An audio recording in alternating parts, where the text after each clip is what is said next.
Hey guys, tonight we begin with a small bed of red coals beneath grey ash while an Atlantic storm pushes snow sideways through the trees. Outside, the wind is loud enough to hide ordinary sounds. Inside a Wampanoag winter dwelling, the most important fire may not be roaring at all. It may look almost asleep.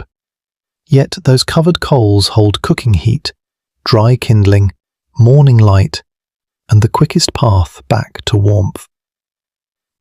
The modern fantasy is that winter survival depended on building one heroic blaze and sitting beside it until spring. The harder truth is quieter. A household had to manage fuel, airflow, shelter coverings, smoke, food, dampness, and human attention as one connected system. The flame was only the visible part. That also makes the word constant a little tricky. Surviving evidence does not give us a neat hourly schedule for every Wampanoag family, and coastal communities did not all live in precisely the same way. A constant hearth should not automatically mean tall flames burning without interruption every minute of every night. It can mean continuity, live coals protected under ash, a fire renewed when needed, dry material kept close, and the household arranged so that losing heat did not become a crisis. In other words, the goal was less eternal bonfire and more extremely competent ember management, which is not as dramatic, but is much better for keeping your roof. If quiet history about one stubborn coal surviving a coastal storm is good company tonight, you can like the video, subscribe, and comment with the coldest weather you have ever tried to sleep through. Now, dim the lights, maybe turn on a fan for that soft background hum, and let's ease into tonight's journey together. Picture the southern New England coast in the colder part of the year, before colonial settlement transformed the land, and before surviving English descriptions began filtering Wampanoag life through unfamiliar eyes. The territory included bays, islands, ponds, salt marshes, wooded inland ground, and exposed shorelines. Winter here was not simply a clean white landscape. Snow could arrive with wet wind from the ocean. A thaw might soften the ground, followed by a freeze that hardened every damp surface. Salt air, sleet, and rain could make gathered wood difficult to ignite. The cold entered through moisture as much as through temperature. Wampanoag communities responded through accumulated local knowledge rather than a single clever device. Seasonal movement mattered.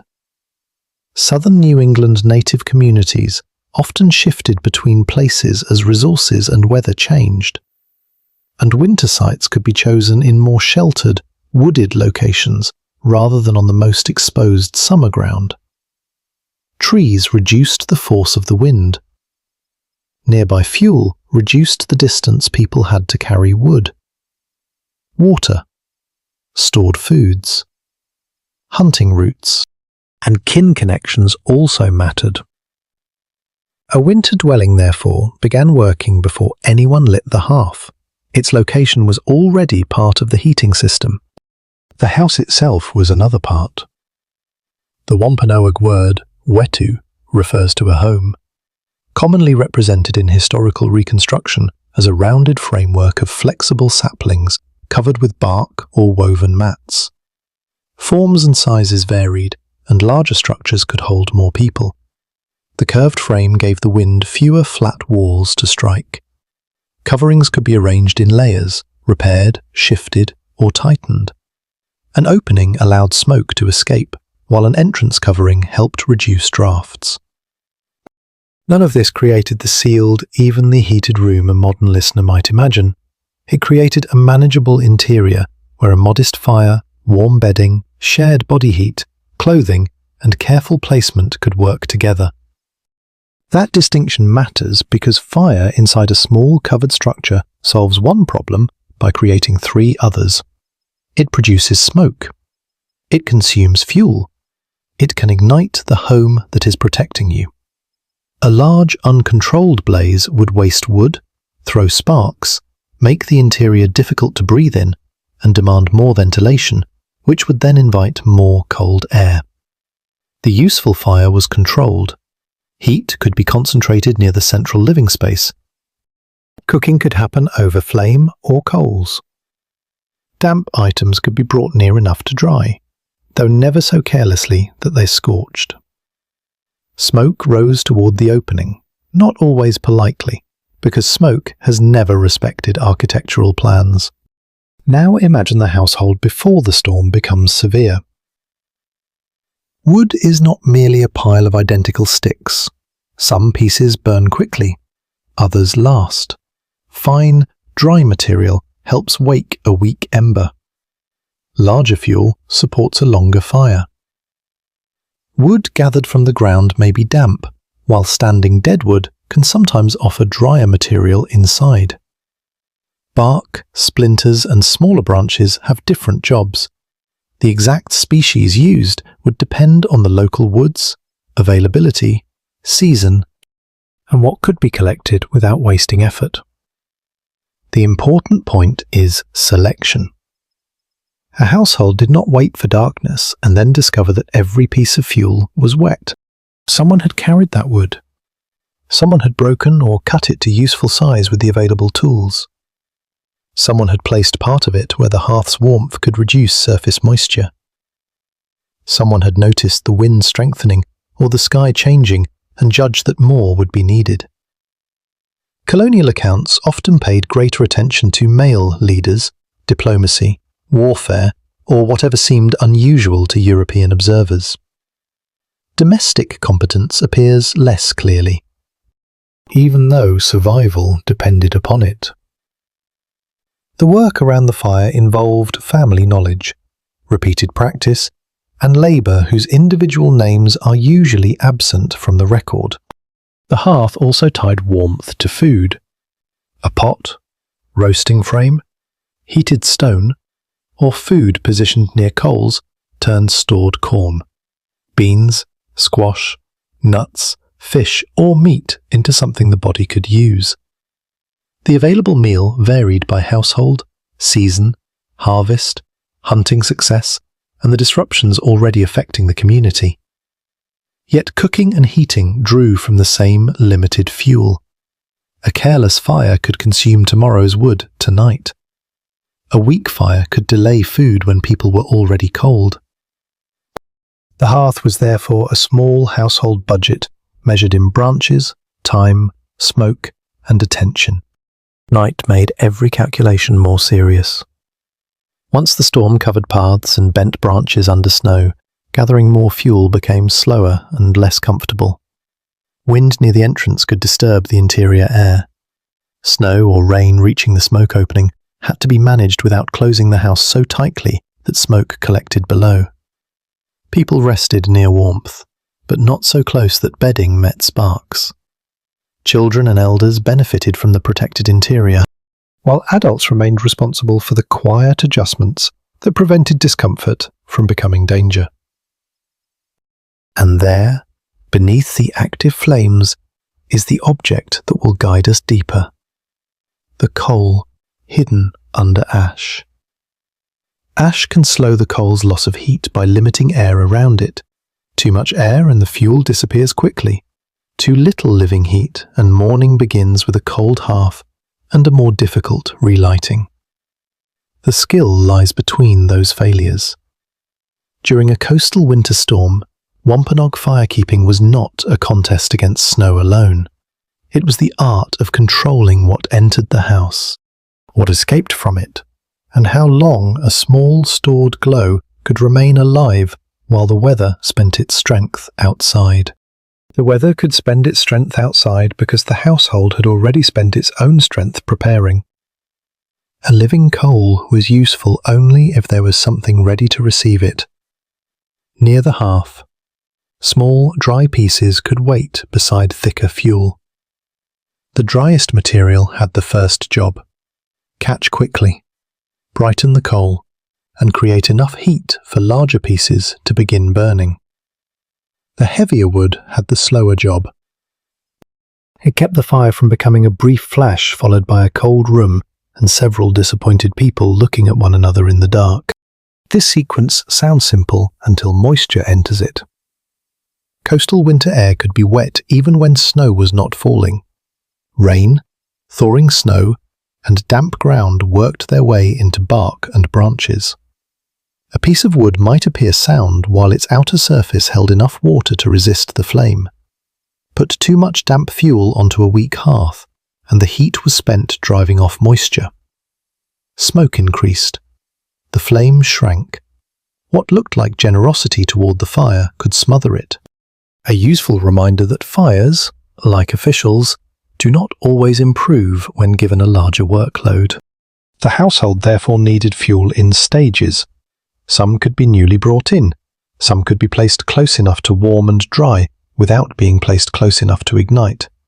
Some had to remain protected from snow entering at the doorway or from water carried on clothing and feet. The dwelling became a small circulation system. Wet material moved inward. Partly dried material moved nearer the hearth. Ready fuel moved to the hand. Ash and spent pieces moved away from places where people slept. Cooked or worked. We should be careful not to turn this into one fixed diagram used by every Wampanoag household. The evidence for domestic arrangements is incomplete. Communities differed, and structures changed with season, location, household size, and historical disruption. Yet the material problem remains clear. A family living through winter needed dry tinder, usable wood, ventilation, and safe interior space. Whatever the exact arrangement, those needs had to be solved repeatedly. Not once in a heroic burst of preparation. The solution began beyond the doorway. Fuel gathering was part of the landscape knowledge surrounding a winter settlement. A site among trees could offer shelter from wind and reduce the distance to firewood. That distance mattered more as snow deepened or freezing rain coated the ground. A short walk with an awkward bundle is still work. A long walk through a storm turns household fuel into a transportation problem. Because history rarely permits a basic need to remain basic. Wood also had to be judged. Fallen branches were easy to notice, but could lie against wet earth. Standing dead material might offer a drier interior, though access, tool effort, and local conditions shaped what was practical. Small branches caught faster, but vanished sooner. Thick pieces lasted longer, but demanded an established heat. Bark and split surfaces could expose material less affected by surface dampness. Wampanoag fire knowledge would have grown from close experience with local woods, not from a universal list that can safely be reconstructed species by species centuries later. Imagine a person returning before the storm fully closes in. The bundle is set down near the entrance, rather than dropped into the center of family activity. Snow is shaken loose. A few pieces are inspected, turned, or separated. The smallest material is kept from careless feet. The larger wood waits where heat can begin working on it. No one needs to announce that this is engineering. The proof arrives later, when the wind rises and no one has to expose the household to cold simply because the next armful was left outside.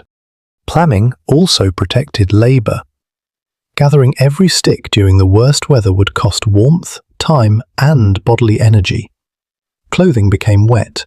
Hands lost ease of movement. The entrance had to be opened more often.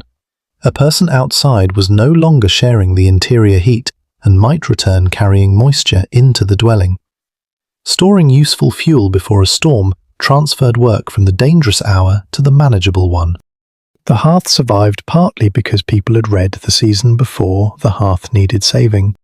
This labour cannot be reduced to a tidy modern chart assigning every task permanently by gender or age. Colonial observers often generalised, misunderstood, or recorded only what interested them. Wampanoag households were organized through kinship, skill, responsibility, and the needs of particular moments. Some work was strongly shaped by gendered expectations, but illness, age, household composition, and urgency could alter who did what. The safer historical point is that fire continuity depended on coordinated labour, much of it routine, and therefore poorly preserved in written records. A child might carry pieces small enough to manage. An older person might recognise which fuel was worth bringing closer. An adult with greater strength might handle heavier wood or make the trip beyond the shelter.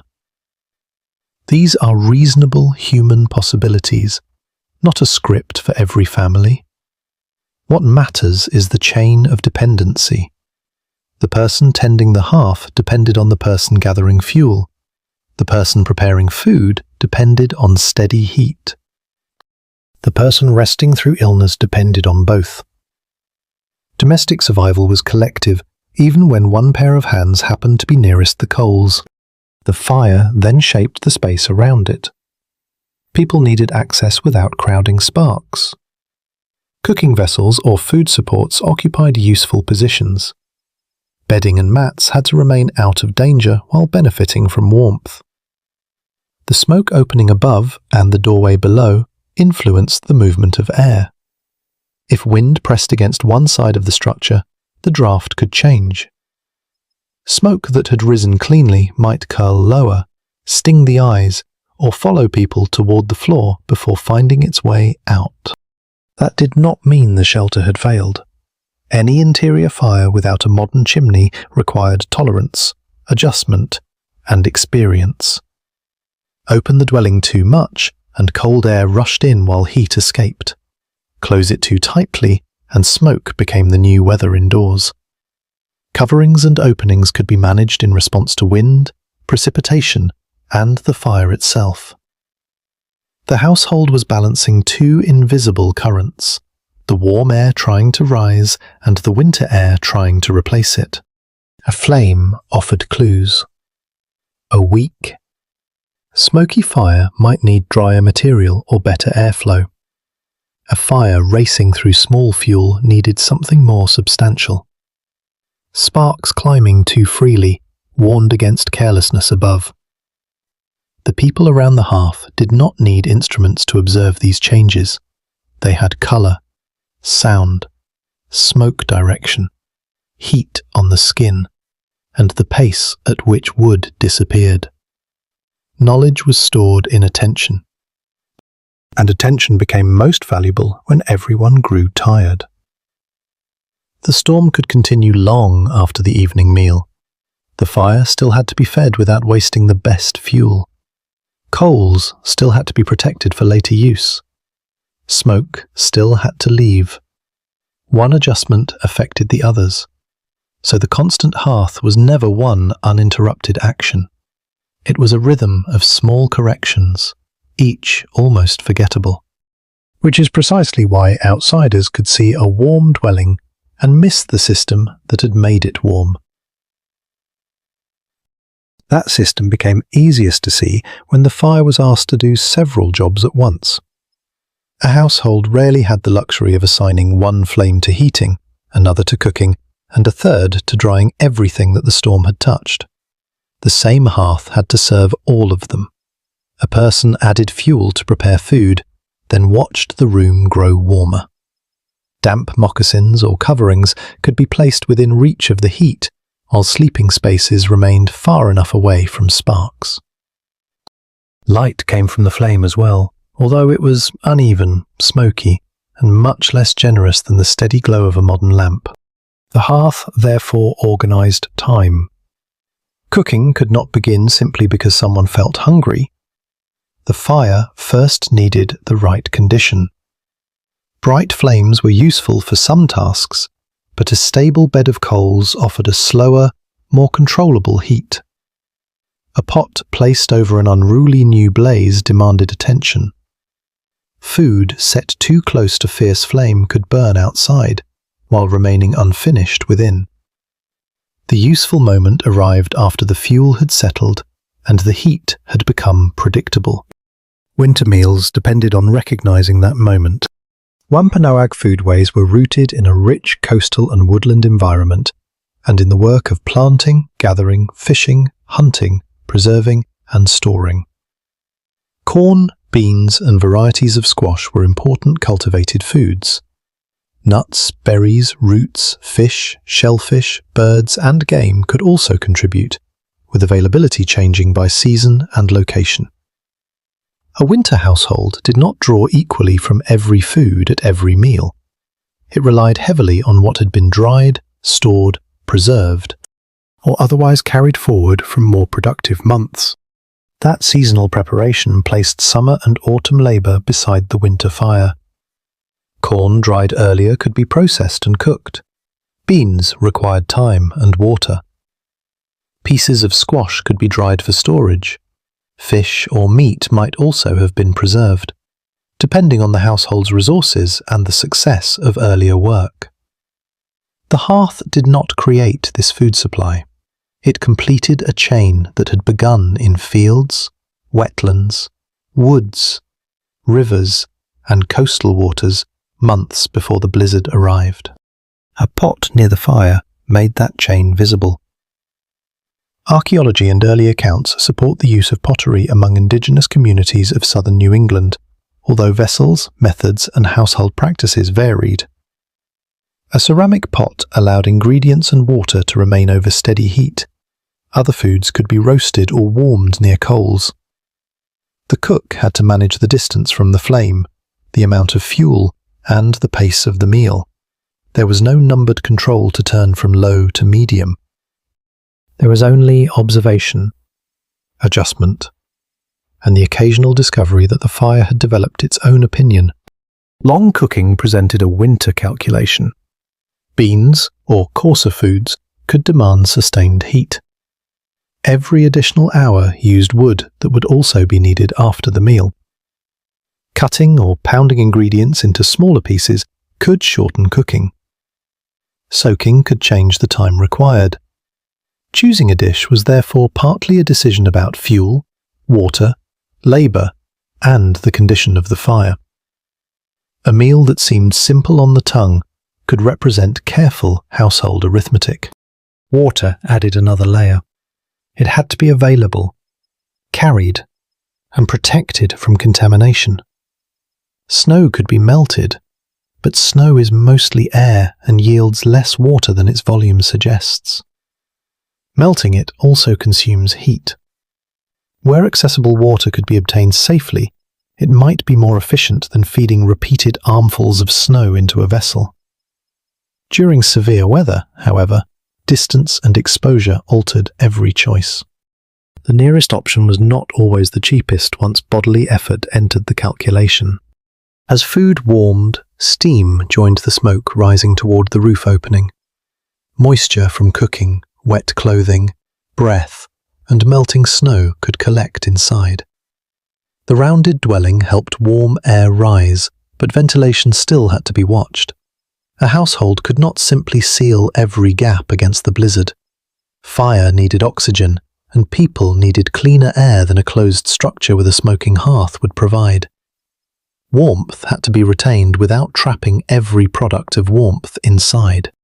The entrance covering became part of this balance. Each movement through it released heated air and admitted cold wind. Someone returning with fuel brought a necessary resource, but also opened the household to the storm. Snow clinging to legs or clothing began melting near the hearth, adding dampness to the interior. The person nearest the entrance might experience more draft than someone deeper inside. Even within one shelter, warmth was not distributed as evenly as a thermostat would suggest. Placement mattered. Children, elders, or anyone unwell could benefit from a protected position, though we cannot reconstruct a universal seating chart for Wampanoag homes. People shifted for cooking, work, rest, and access to the doorway. The warmest point was not automatically the safest or most convenient. Too near the hearth meant smoke, sparks, and constant interruption. Too far away meant colder air and less benefit from the coals. Comfort occupied a moving ring rather than a fixed chair. A small change in seating or fuel placement could warm one person while sending smoke or sparks toward another. The labour around that ring was easy for outside observers to overlook. Women commonly carried major responsibilities in indigenous agriculture, food processing, and domestic work in southern New England, while men's hunting, fishing, building, and other work also fed household survival. Yet those broad patterns should not become rigid rules for every hour or every family.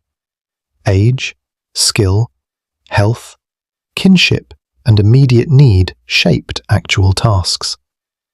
During a storm, the fire cared very little about a historian's categories. It required whichever capable hands were present.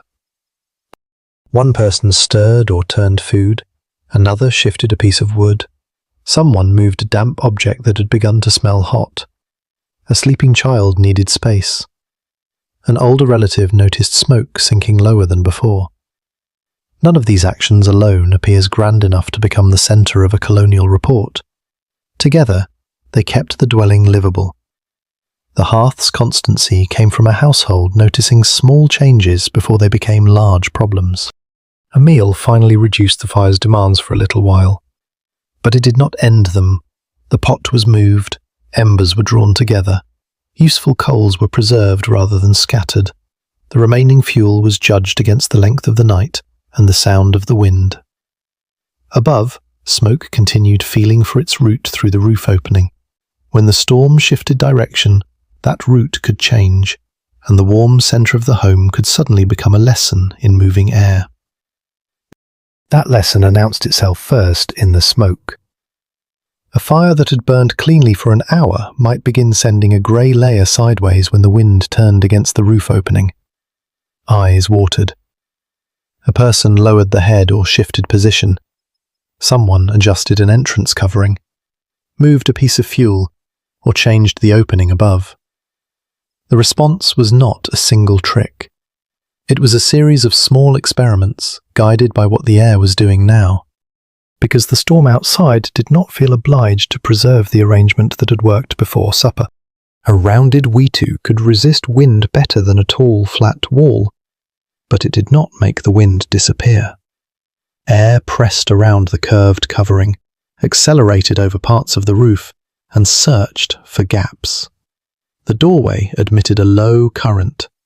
The hearth warmed air, which rose with smoke toward the upper opening. When those currents cooperated, smoke climbed away from the people below. When they competed, the interior could become uncomfortable very quickly. A home with a central fire was warm because air moved through it, not because all movement had been stopped.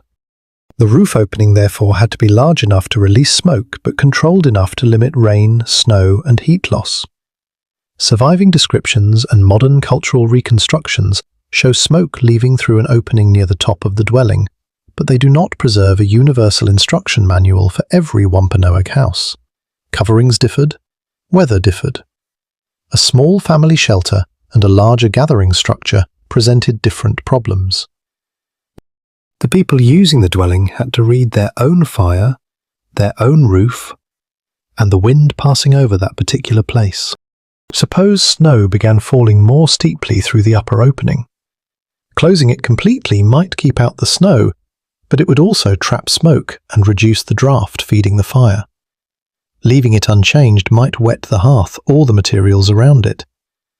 The practical answer could involve changing the covering, reducing the flame, shifting the fire's intensity, or accepting a smaller amount of incoming weather while preserving breathable air. Domestic skill often lives in choices where no option is perfect. The goal is not perfection. The goal is a room that remains usable. The coverings over the frame mattered just as much. Woven mats and sheets of bark could overlap so that water travelled down and outward rather than directly through. Additional material could strengthen exposed areas. A loose edge might flap, admit wind, or allow snow to gather where it was not wanted. Repairing or adjusting such a covering during winter demanded stored material, knowledge of how it had been fastened, and the willingness to work while everyone else would strongly prefer the house to remain closed. That upkeep began long before the blizzard. Mats had to be made. Bark had to be obtained when it could be removed and handled appropriately. Saplings had to be selected, bent, placed, and tied into a stable frame. The shelter was built from materials drawn from a familiar landscape, but familiar did not mean effortless. Each covering represented gathering and preparation. Each rib of the frame represented judgment about flexibility and strength.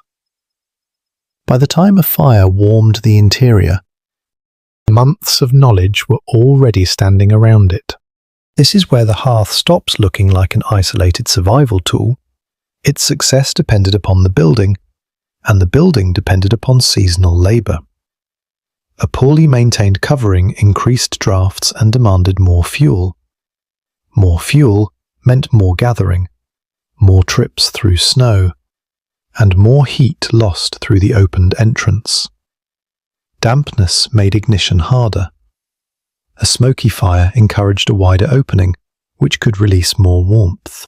One loose section of matting could quietly increase work throughout the household. Winter was very good at turning a small defect into a committee meeting. Sleeping arrangements had to fit inside this moving balance. Beds in the modern sense are not the safest image to impose. People could rest on mats, skins, robes, or other layered materials that separated bodies from the cold ground and provided insulation. Exact materials and arrangements varied, and colonial writers rarely recorded domestic detail with the care we might wish. The basic physical problem is certain. Lying directly on cold, damp earth would pull away warmth, so the sleeping surface mattered almost as much as the fire. The warmest air rose, but people slept low. That seems inconvenient until smoke is considered. In a structure with an open hearth, the lower zone could offer clearer air, while the hottest, smokiest layer gathered above before escaping. People still experienced smoke, especially when drafts failed, but height changed exposure. The same low position that brought the body nearer the cold ground could also place the face below the thickest smoke. Layered mats and coverings helped solve the first problem, while the roof opening worked on the second. Heat reached sleepers unevenly. The side facing the hearth warmed first. The side turned away remained cooler. Someone might shift during the night, draw a covering closer, or move a little nearer after the flames had fallen. Shared interior space also allowed body heat to matter. A household resting together created warmth that no single person could produce alone, though closeness brought its own negotiation over room, smoke, and who had somehow acquired most of the covering. A bright blaze was not required throughout all those hours. Once food was prepared and activity slowed, the household could reduce the fire and preserve fuel. Larger pieces might burn down gradually. Coals could be gathered into a compact bed and protected with ash. The dwelling, insulation beneath the body, clothing, robes, and shared warmth all reduced dependence on high flames. This is another reason constant hearth fire should be understood carefully. Continuity did not require the interior to remain equally warm or brightly lit from dusk until dawn. Someone still had to notice if continuity was failing. A sudden cold draft might signal that an entrance covering had shifted. The smell and sting of smoke might reveal poor venting before anyone fully woke. A coal's fading glow could show that the fire needed attention. A spark outside the hearth's safe area demanded an immediate hand, not a philosophical discussion after sunrise. The person who responded may have been whoever was awake, whoever was closest, or whoever carried particular household responsibility. The record rarely gives us a name. That missing name matters. Early European observers could describe the shape of a house or remark upon the warmth within, Yet the repeated nighttime labour behind that warmth was easier to ignore. A visitor saw smoke rising from the roof and people resting around a hearth. The household knew the loose covering, the damp branch, the child who needed more warmth, and the direction from which the next gust arrived. What looked like a simple fire was a web of attention, and the web extended into the darkness beyond the walls. Every adjustment inside depended on judgments made outside. Where the house stood, how the doorway met the prevailing weather, which materials had been stored, how much fuel remained, and whether the storm was weakening or merely pausing. The smoke curling through the roof was not waste drifting away. It was a visible sign that the shelter, the hearth, and the winter air had reached a temporary agreement, one that would last only until the wind asked the household to negotiate again. The household answered that question with labour, and the labour was not evenly visible. The person nearest the fire might appear to be the one keeping everyone warm, but that hand depended on many others. Fuel had been gathered before the storm. Food had been planted, harvested, dried, carried, and stored. Mats had been woven. Bark coverings had been prepared and repaired. Bedding had been arranged above the cold ground. A steady hearth was the final glow produced by a much larger field of work. In Wampanoag communities, women commonly held major responsibilities for cultivating corn, beans, and squash, gathering many plant foods, processing harvests, preparing meals, and maintaining domestic life. Men commonly hunted, fished, made or repaired equipment, and performed other work that brought food and materials into the household. Those broad patterns mattered, but they were not mechanical rules that assigned every winter task to one category of person. A storm could rearrange ordinary expectations in a moment. Whoever noticed a failing coal, a loose covering, or a child growing cold had a reason to act. This is worth emphasizing because early European descriptions often tried to fit native life into European ideas about men's work, women's work, property, authority, and household order. The observers could see an action without understanding the social world around it. They might describe a woman carrying corn or tending food and treat the labour as ordinary background. They might notice a man returning from hunting and make that event the centre of the account. What survived on the page was shaped by what outsiders thought important. Inside the wetu, importance looked different.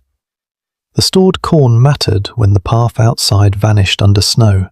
The dry mat beneath a sleeping body mattered when the earth remained cold all night.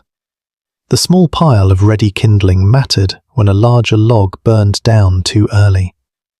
The person who knew where each resource had been placed held practical authority, even if no colonial writer thought to record the name.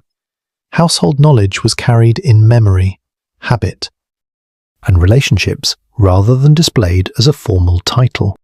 A winter fire also exposed the cost of interruption. Someone preparing food could not simply step away whenever another demand appeared. A pot might need watching. Coals might need drawing together. Damp fuel might need to be turned. At the same time, a child could wake. An elder could need help moving nearer the warmth, or an entrance covering could begin lifting in the wind. Domestic work arrived in overlapping layers. History sometimes calls this routine, which is a polite way of saying several things had to be done at once, and none of them agreed to wait. Children were not merely passive occupants of the shelter. Their contributions would have changed with age, strength, skill, and circumstance. A younger child could learn by watching how close a branch was placed to the fire, how ash was moved over coals, or which materials were kept dry. Older children might carry light fuel, help with food preparation, fetch an object, or assist with coverings. We should not invent one fixed childhood schedule. but knowledge essential to household survival had to pass from experienced people to those growing into responsibility. That teaching could happen without a lesson being announced. A child saw that green or wet wood behaved differently from dry wood. The child heard the change in a fire-starved air. The child learned that a covering left too near sparks could become dangerous, and that opening the doorway carelessly during a strong gust affected everyone inside. Repetition made these observations familiar. By adulthood, competence could seem instinctive, though it had actually been built through years of attention. Elders also carried value that physical descriptions of labour can miss. A person less able to haul a heavy bundle might still recognise weather patterns, remember where dry material had been stored, judge the condition of preserved food, or notice a mistake before it grew expensive. Knowledge did not weigh the same as firewood, but it could save a great deal of carrying. In a household under winter pressure, memory was a resource. The hearth gathered these different abilities into one small space. Stronger hands managed heavier pieces. Experienced hands judged timing. Quick hands caught a shifted covering. Patient hands prepared food. Someone stayed awake a little longer because the coals were not yet settled. Someone else rose first and found enough heat beneath the ash to begin again. The work moved between people rather than belonging forever to one person.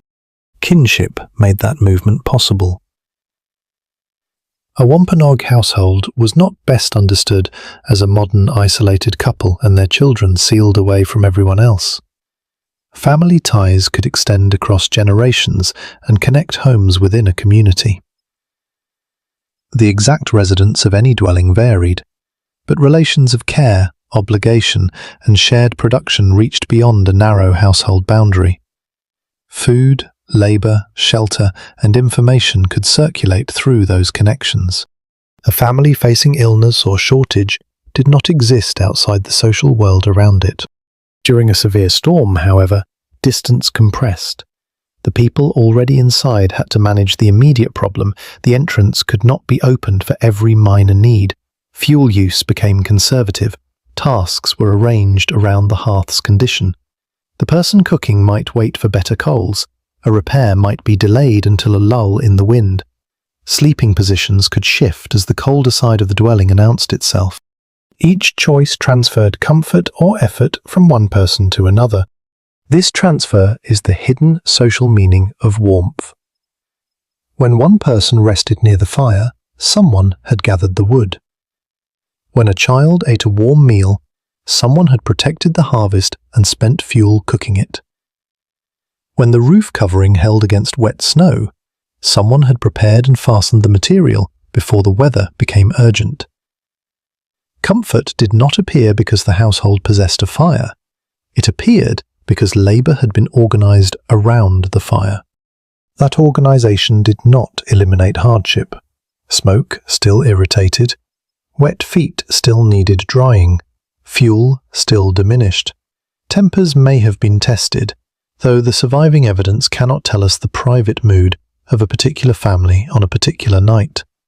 What we can see is the material pressure that made cooperation sensible. A single careless act could cost warmth, while a series of quiet, competent acts allowed everyone to remain within the shelter's narrow band of safety. By the later hours, the hearth revealed who had been paying attention. The meal was finished, but useful coals remained. Damp items had been moved before they scorched. The next pieces of fuel were within reach. Ash had been gathered where it could protect the ember. A child knew not to disturb it. An older voice might remind someone that the wind was still changing. Around that buried glow, household roles became less like separate jobs and more like threads drawn together, each one helping the others hold while the blizzard pressed against the woven walls. Those woven walls were important because the fire was never meant to fight the entire winter alone. The hearth worked inside a layered defense, the sheltered location, the rounded frame, bark or reed coverings, bedding above the ground, clothing, stored food, shared body heat, and the habit of closing small weaknesses before they became large ones. If the fire had to replace every other form of protection, it would consume fuel too quickly. A household that stayed warm by burning wood recklessly might feel successful for one evening and deeply unpopular by the following afternoon. This reveals the hidden rule behind a constant hearth. The flame did not need to be as large as possible. It needed to remain useful for as long as possible. Heat had to be matched to the work of the moment. Cooking called for one condition. Drying demanded another. Sleeping required less light, fewer sparks, and a slower use of wood. Mourning required enough remaining heat or enough prepared dry material to make renewal easy. The household was managing duration rather than spectacle. A fire built too high created immediate comfort, but several future problems. It pulled air rapidly through the dwelling, encouraging drafts near the entrance and gaps in the covering. It sent more heat upward with the smoke. It consumed the smaller dry fuel that might be needed later. It also increased the chance of sparks reaching mats, bark, robes, or sleeping material. The exact ways families controlled those dangers are not recorded, as one Wampanoag rulebook, but the physical limits of an indoor hearth made restraint essential. A low fire created different problems. If it weakened before damp fuel had dried, smoke could increase while useful heat fell. If the coal bed spread too thinly, each ember lost warmth faster. If ash covered everything too deeply, the fire might struggle for air. The person tending it needed to gather coals without crushing their life, cover them without burying them beyond recovery, and feed them without waking the entire blaze. It was quiet work, which is why it is so easy to underestimate. Imagine the active part of the evening beginning to settle. The cooking vessel has been moved away. Small pieces that produced quick flame are no longer being added so freely. The remaining coals are drawn closer together with a stick or another suitable tool. A larger piece of fuel may continue to char slowly at one edge. Ash is moved over the brightest areas, reducing airflow and slowing their consumption. The hearth becomes darker, but it has not become useless. It is storing tomorrow inside tonight. That storage was never guaranteed. Wind could alter the draft. Dampness could creep into material placed too close to the entrance.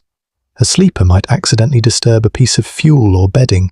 A covering might shift and let colder air cross the floor.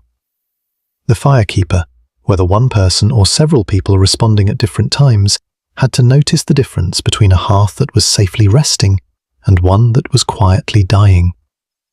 History offers no convenient glowing warning light, which feels inconsiderate of it. The distinction could be felt with the hand, seen in the colour of the coal, heard in the faint settling of wood, or discovered in the ease with which a small dry piece caught. Knowledge came from repeated contact. Someone who had watched hundreds of fires could recognise a weak ember before someone with less experience saw anything wrong. This did not require mystical instinct. It required memory, attention, and the unpleasant education provided by previous mistakes. Prepared material made recovery possible.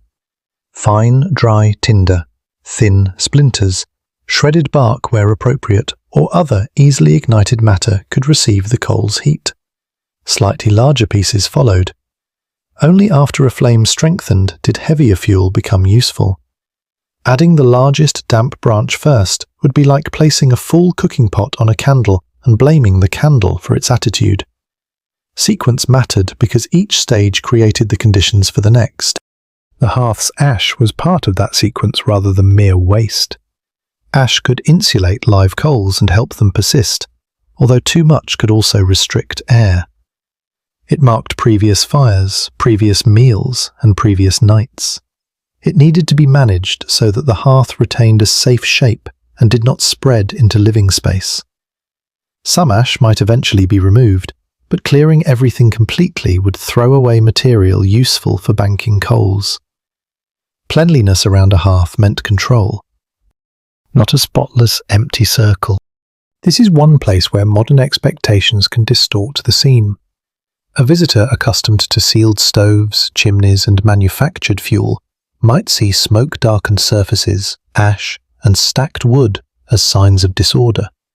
Within an open hearth household, those things could represent preparation. The dry pieces had a purpose. The ash had a purpose. The darkening above the fire showed where smoke travelled. A house did not need to resemble a modern room to be carefully managed. Nor did warmth remain constant across the whole interior. The fire's heat weakened with distance. Drafts settled low. The side facing the hearth felt different from the side facing the wall. People could adjust clothing, robes, bedding, and position instead of increasing the flame whenever someone felt cold. A person turning during sleep might expose a colder side. Someone nearer the entrance absorbed more of the incoming air. The household solved these differences partly through movement and sharing, not only through wood. That mattered because every piece of fuel represented time outside. It had weight. It had to be found, separated, transported, and protected. Burning an extra armful was not a simple turn of a control. It transferred work to whoever would gather the replacement. A larger fire could give one person immediate comfort, while creating another person's cold journey later. The hearth was therefore linked to fairness, obligation, and household judgment, even when no spoken debate survives in the record. The same logic shaped repairs. If a gap in the covering admitted a steady draft, feeding the fire harder, treated the symptom while wasting fuel. Securing the covering treated the cause. If bedding had become damp, moving and drying it could reduce the need for greater heat through the night. If people crowded one side because smoke had shifted, changing ventilation could restore usable space. The best answer was often not more flame. It was a correction elsewhere in the system. By now, the constant hearth looks less like a single object and more like a chain of decisions. The house reduced the wind, the coverings reduced heat loss, bedding separated bodies from the ground, stored food reduced travel, dry fuel protected the coal, ash protected time. Human attention connected all of them. Break one link, and the fire had to work harder. Break several during a coastal blizzard, and a warm interior could begin shrinking toward one small circle around the coals. That circle was still powerful. It offered a place to warm hands, soften frozen material, prepare food, dry a little moisture, and keep darkness from becoming complete. Yet its real strength came from being guarded rather than enlarged. Beneath the ash, the household preserved a measured reserve of heat, while the storm continued spending itself against the roof. The next danger would not come from cold alone. It would come when dwindling fuel, rising fatigue, and the needs of the people inside began competing for the same remaining warmth. The competition began quietly. One person wanted more heat near the sleeping place. Another needed enough flame to warm food or water. The driest sticks were running low. A heavier piece of wood waited near the hearth, but its surface still held dampness from the weather. Outside, the wind had strengthened again, pressing snow against the entrance covering and making every trip for fuel more expensive than it had been a few hours earlier. The household could not solve all of these needs by simply making the fire larger. It had to decide which need could wait. That decision is the point where a winter hearth became a survival system rather than a source of comfort. Heat, food, dry clothing, sleep, and fuel were connected, but they did not always cooperate. Using the best kindling to brighten the room might leave too little for morning. Keeping a larger flame for one cold sleeper could consume the wood needed to cook later. Opening the entrance for another bundle might restore the fuel supply while releasing stored warmth and carrying snow inside. Every answer moved pressure somewhere else. The storm made time uneven. A short task performed before snowfall could become slow and risky after darkness. Snow concealed fallen branches and made footing uncertain. Freezing rain could coat wood and bend smaller trees. Wind stripped warmth from exposed hands and faces. We cannot reconstruct the exact weather of an unnamed household on an unnamed night, but coastal southern New England offered this unstable mixture of snow, rain, thaw, refreezing, and strong ocean-influenced wind. The danger was not always spectacular cold. Often it was dampness joined to fatigue. A person sent outside for fuel therefore carried more than an empty space in the woodpile. The household lost that person's body heat while the entrance opened. It lost a pair of hands inside. When the person returned, snow or water came back on clothing and footwear. The new fuel might need drying before it burned well.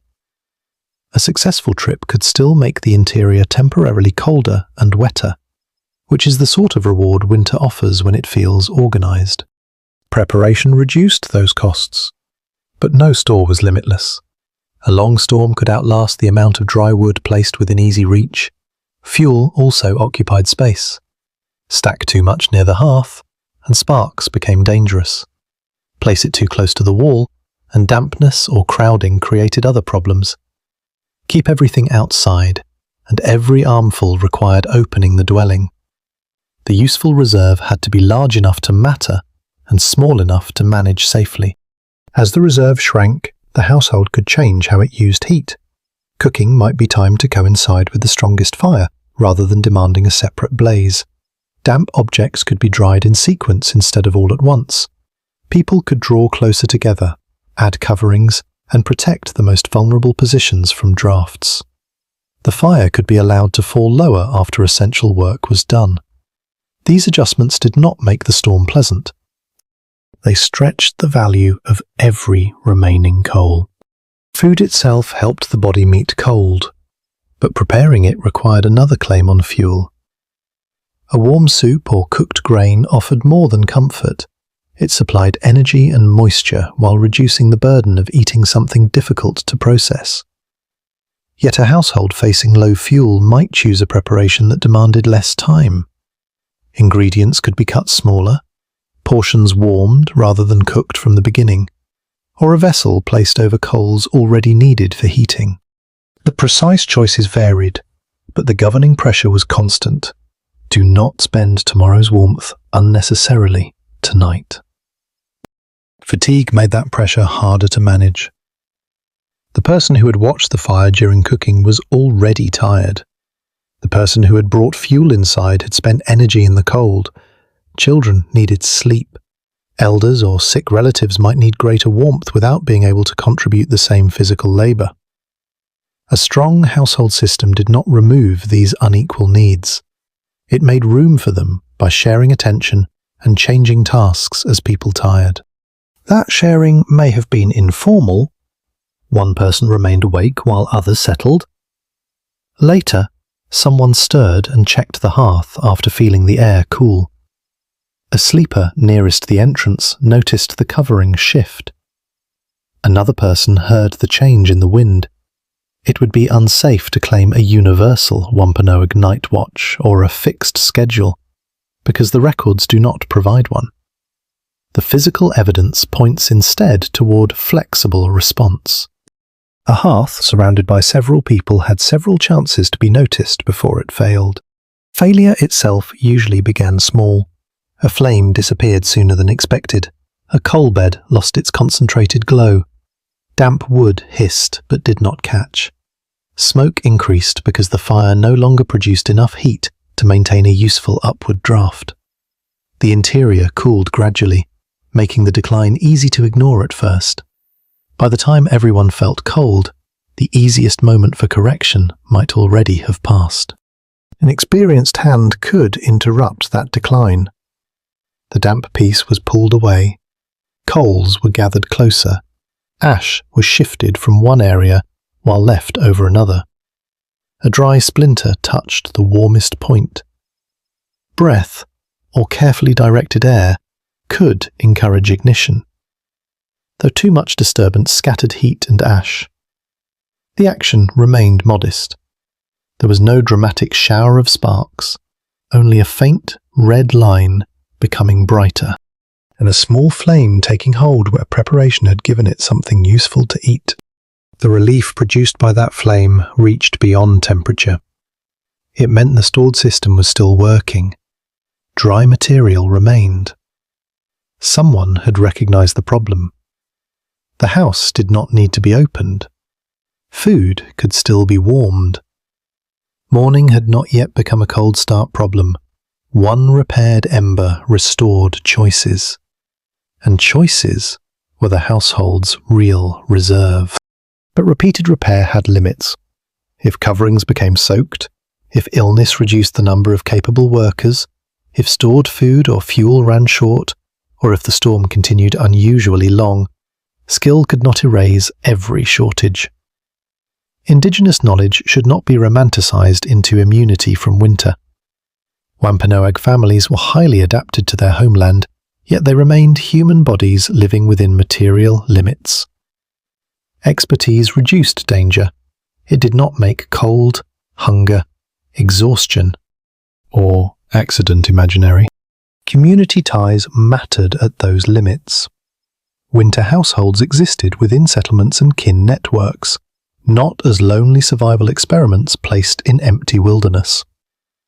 Under conditions that allowed movement, nearby relatives could share food, labor, information, or shelter. A larger structure might hold several related people, and resources could circulate according to relationships and need. Severe weather could temporarily restrict that movement. But the wider social network remained part of how families prepared for and recovered from hardship. This is also why the phrase "maintained a fire" can be misleading if it makes us picture one isolated person staring endlessly into flames. The maintenance belonged to architecture, stored resources, learned timing, family cooperation, and community support. The person touching the coal was only the final link in a chain that extended through gardens, forests, marshes, workshops, kinship, and seasons, near the deepest part of the night. The woodpile might look noticeably smaller. The fire might be no more than a low flame beside compact coals. The storm still sounded large, but the household had reduced its demands to what the hearth could safely provide. Food was settled. Wet materials had been moved. Bodies rested within layers of fur, matting, clothing, and shared warmth. Someone checked the entrance covering once more, then returned a glowing coal beneath the ash. The household was no longer merely defending a flame, it was protecting the web of choices that the flame kept open until morning. Morning, though, was not the end of that web. It was the moment when its hidden work became visible. The storm might still be moving over the coast, but a faint change in the darkness would reach the smoke opening. Someone near the hearth could uncover the banked coals and find a dull red centre beneath the ash. A dry shaving or slender twig touched that heat. For a few breaths, nothing seemed to happen. Then one edge darkened, curled, and gave a small flame back to the room. That flame did more than restart the night's fire. It reopened the household's choices. Water could be warmed, food could be prepared without beginning from cold stone and wet tinder. Clothing or footwear could return to the heat in an orderly way. People could move without using all their energy merely to become warm enough to work. The coal had carried a little time across the night, and now that saved time spread through every other task. The cheap version of this history would call that clever firekeeping. It was cruel. But the coal did not survive, because of one technique performed at bedtime. It survived because the household had been organised around seasons. The dry splinter near the ash came from wood gathered before the need became urgent. The meal waiting to be cooked came from planting, fishing, hunting, gathering, preserving, and storage. The mats under sleeping bodies came from materials collected and worked in other weather. Even the wetu's frame held labour completed when flexible saplings and usable coverings were available. The ember was carrying summer and autumn through winter. A kernel of stored corn beside the hearth made this plain. Its warmth began in a field months earlier, in soil prepared and tended through repeated work. Beans and squash belonged to that agricultural cycle as well, though harvests varied and no household possessed an unlimited store. Dried foods represented sunlight, rain, skill, and decisions made before the leaves fell. When they entered a winter pot, the fire joined the final step of a long seasonal process. Breakfast inside the storm was the landscape returning in another form. Coastal foods carried different seasons into the dwelling. Fish, shellfish, birds, game, nuts, roots, berries, and cultivated crops were available in changing combinations across Wampanoag homelands. Preservation and storage could move some of that abundance forward, while fresh hunting or other winter work added what circumstances allowed. The diet was not one permanent menu, and the surviving sources are much clearer about broad foodways than about the contents of an ordinary family's pot on a particular morning. Still, every stored ingredient reduced the need to search for food while the weather closed paths and shorelines. Fuel worked the same way. A branch near the fire was not merely a branch, it was distance already travelled, it was weight already carried, it was a choice to gather more than the household needed at that immediate moment. When the storm made the woods harder to cross, the stored pile became past labour protecting present bodies. A modern wood pile can look almost boring, which is unfair, because it is really a stack of journeys that no longer have to be made in the dark. The shelter itself stored journeys too. Bark or woven coverings had come from places beyond the hearth. Their preparation required knowledge about when and how materials could be gathered and shaped. The sapling frame had been bent into a form that spread the pressure of wind around the dwelling, instead of presenting the storm with a broad, upright wall. Repairs made during calmer weather reduced the number of repairs demanded during dangerous weather. The house was memory made physical. That changes what it means to say a Wampanoag family maintained a constant hearth. The household was not simply feeding wood to flame. It was maintaining continuity between one season and another, between one person's labour and another person's need, and between knowledge remembered and action taken at the right moment. The fire was where those relationships became warm enough to see. This continuity also extended beyond one dwelling. Wampanoag communities occupied known homelands linked by kinship, paths, planting grounds, gathering places, inland woods, fresh water, and coastal resources. Seasonal movement did not mean wandering without pattern. It meant living through a landscape whose different places became useful at different times. More sheltered winter locations could reduce exposure and bring families nearer to the resources needed in colder months. The hearth at the centre of a winter home therefore depended upon choices made at the scale of the community and the homeland. A European observer entering such a dwelling might describe its warmth, its covering, or the food near the fire. The observer might compare the house to an English home and decide what seemed poor, strange, or unexpectedly comfortable. That comparison could miss the important thing.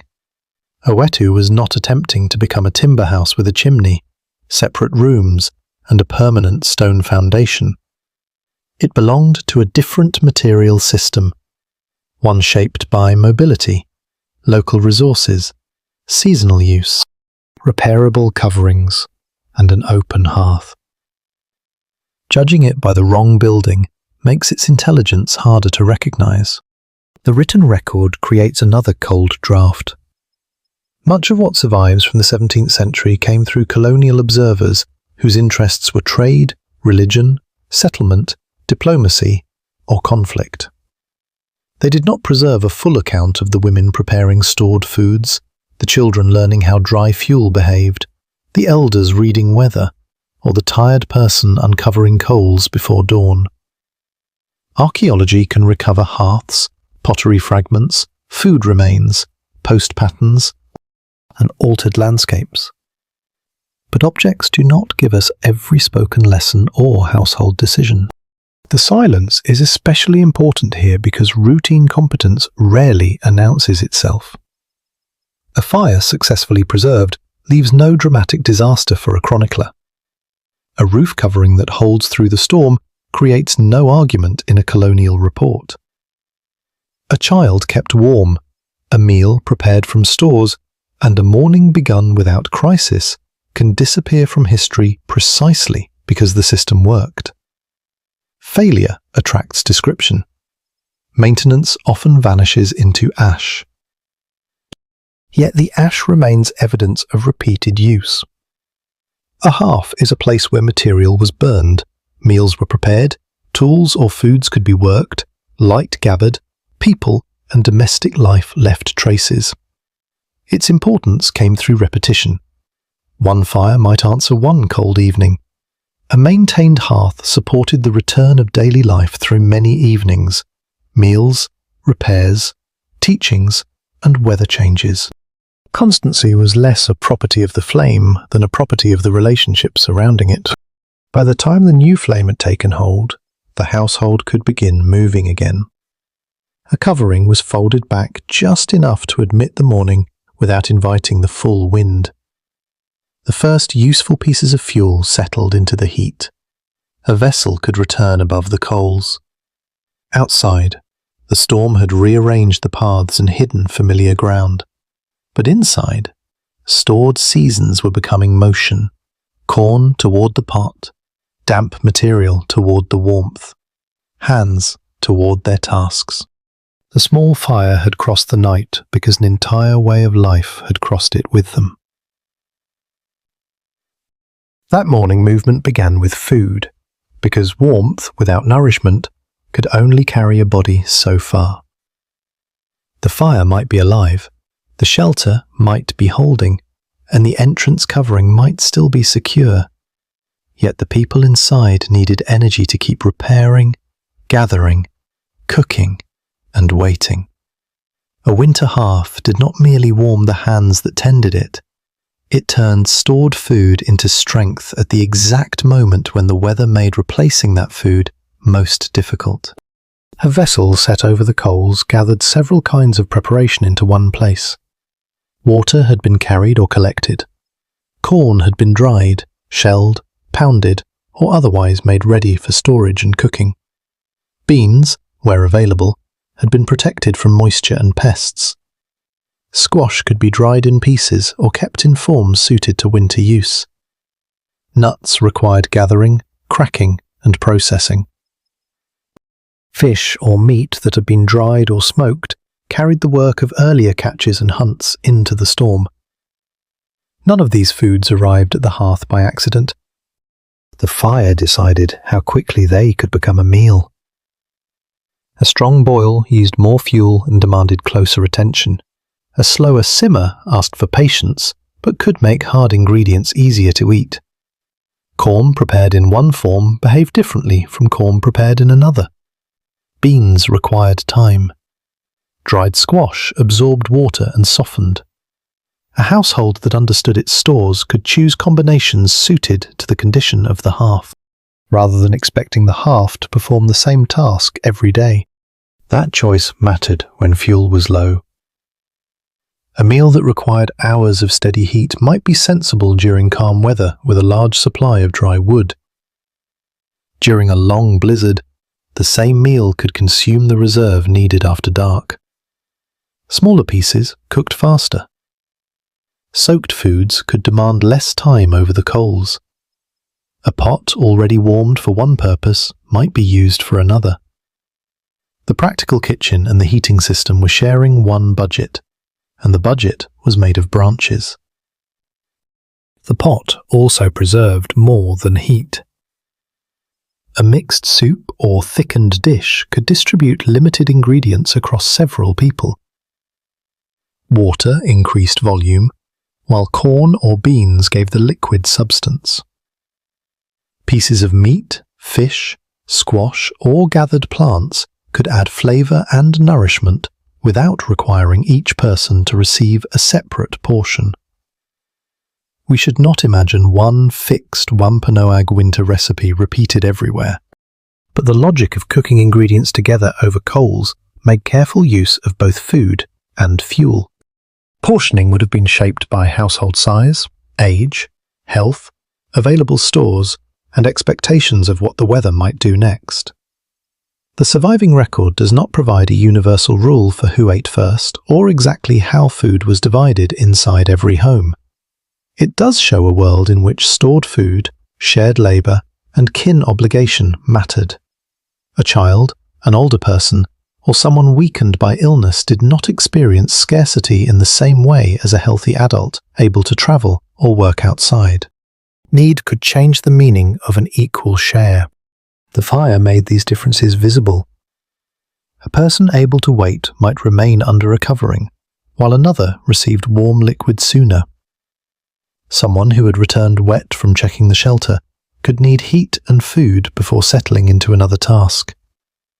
A cook might eat after attending to the vessel and the people around it.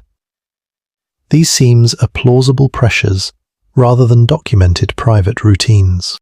What can be said safely is that winter survival required households to translate limited stores into bodies capable of lasting through the next hours. Storage itself demanded constant defense. Food had to remain dry. Containers, bags, baskets, pits, raised areas, or other arrangements varied across place, period, and material, and the evidence should not be forced into one universal pantry. Whatever form storage took, moisture, animals, insects, mold, and simple spoilage threatened it. A roof leak near fuel was inconvenient. A leak reaching the food reserve could damage months of labour. The same covering that protected the hearth also protected the future meals gathered around it. Smoke could help preserve certain foods, but smoke was not a magical shield. Drying and smoking required time, airflow, suitable conditions, and judgment. Food stored badly could fail despite the effort already invested in it. People had to inspect what remained, use vulnerable items before they spoiled, and protect the better stores for later need. A winter supply was not a sealed treasure chest waiting untouched until spring. It was a changing collection of materials, each aging at its own pace. That pace affected the menu. Foods most likely to spoil could be used earlier. Foods requiring more fuel might be saved for a day when the hearth was already active for other work. A small quantity of a strongly flavoured or valuable ingredient could change a larger pot. The household adjusted not only to hunger, but to the condition of the stores. History often lists foods as if naming them explains a diet. It does not. A diet is also the order in which foods become available, the labour needed to prepare them, and the losses that occur before anyone eats. The Atlantic coast widened the range of possible foods, but it also created seasonal limits. Shellfish, fish, waterfowl, and other coastal resources could be important. Yet storms, ice, wind, and rough water could make access difficult. A rich shoreline seen in summer did not guarantee an easy meal during a winter gale. Inland woods and freshwater areas offered different resources, but those too required movement and knowledge. Stored food turned a varied homeland into something that could remain useful when particular places were temporarily closed by weather. The warmth of the meal then returned to the fire in another form. Fed bodies could gather more wood, mend coverings, carry water, care for children, and remain attentive through fatigue. Hunger made every task slower. Cold made hunger feel sharper. Dampness increased the body's demand for energy, while also making work less efficient. The hearth interrupted that downward movement by converting food into heat inside the body, while the same flames warmed the space outside it. This double heating explains why losing the fire threatened more than comfort. Without useful coals, stored corn remained hard, dried ingredients remained difficult, and water took longer to warm. The family could still possess food and yet face a barrier between possession and use. The hearth was the tool that unlocked the stores. Its failure could turn abundance into something temporarily unreachable, which is a particularly irritating form of wealth. Once the meal was ready, the fire could fall lower again. The vessel moved aside, steam thinned, the people inside carried the hearth's work away in warmer hands and fuller bodies. A few coals remained exposed for the next task, while others were drawn together to preserve their life. The store of food had become a store of human effort, and some of that effort would soon be spent beyond the doorway. There the blizzard had altered the familiar world. Snow covered paths, branches sagged, and the nearest useful fuel might now require more work than it had the day before. The household could wait for a lull, send out capable people, or continue reducing consumption. Their decision depended partly on the pot now resting near the hearth, the amount left inside it, the condition of the wood pile, and the strength returning to the people around the fire would determine how far the stored seasons could safely reach into the storm. That reach was measured most carefully in the bodies least able to waste warmth. A healthy adult could tighten a robe, rise to move wood, or step outside during a lull. A very young child, an older person, or someone weakened by illness had fewer ways to answer the cold. The household hearth therefore carried an unequal responsibility. It did not warm everyone in exactly the same way. It allowed people with different strength, mobility, and needs to remain within the same circle of safety. The safest place was not simply the closest place to the flame. Near the hearth, heat was stronger, but so were sparks, smoke, and interruption. A sleeping child placed carelessly within reach of rolling embers would not be protected by warmth. An older person troubled by smoke might breathe more comfortably further from the rising column, even if that position felt cooler. The household had to find useful distance, then keep adjusting it as the flame rose, settled, or shifted with the draft. Bedding helped make those adjustments possible.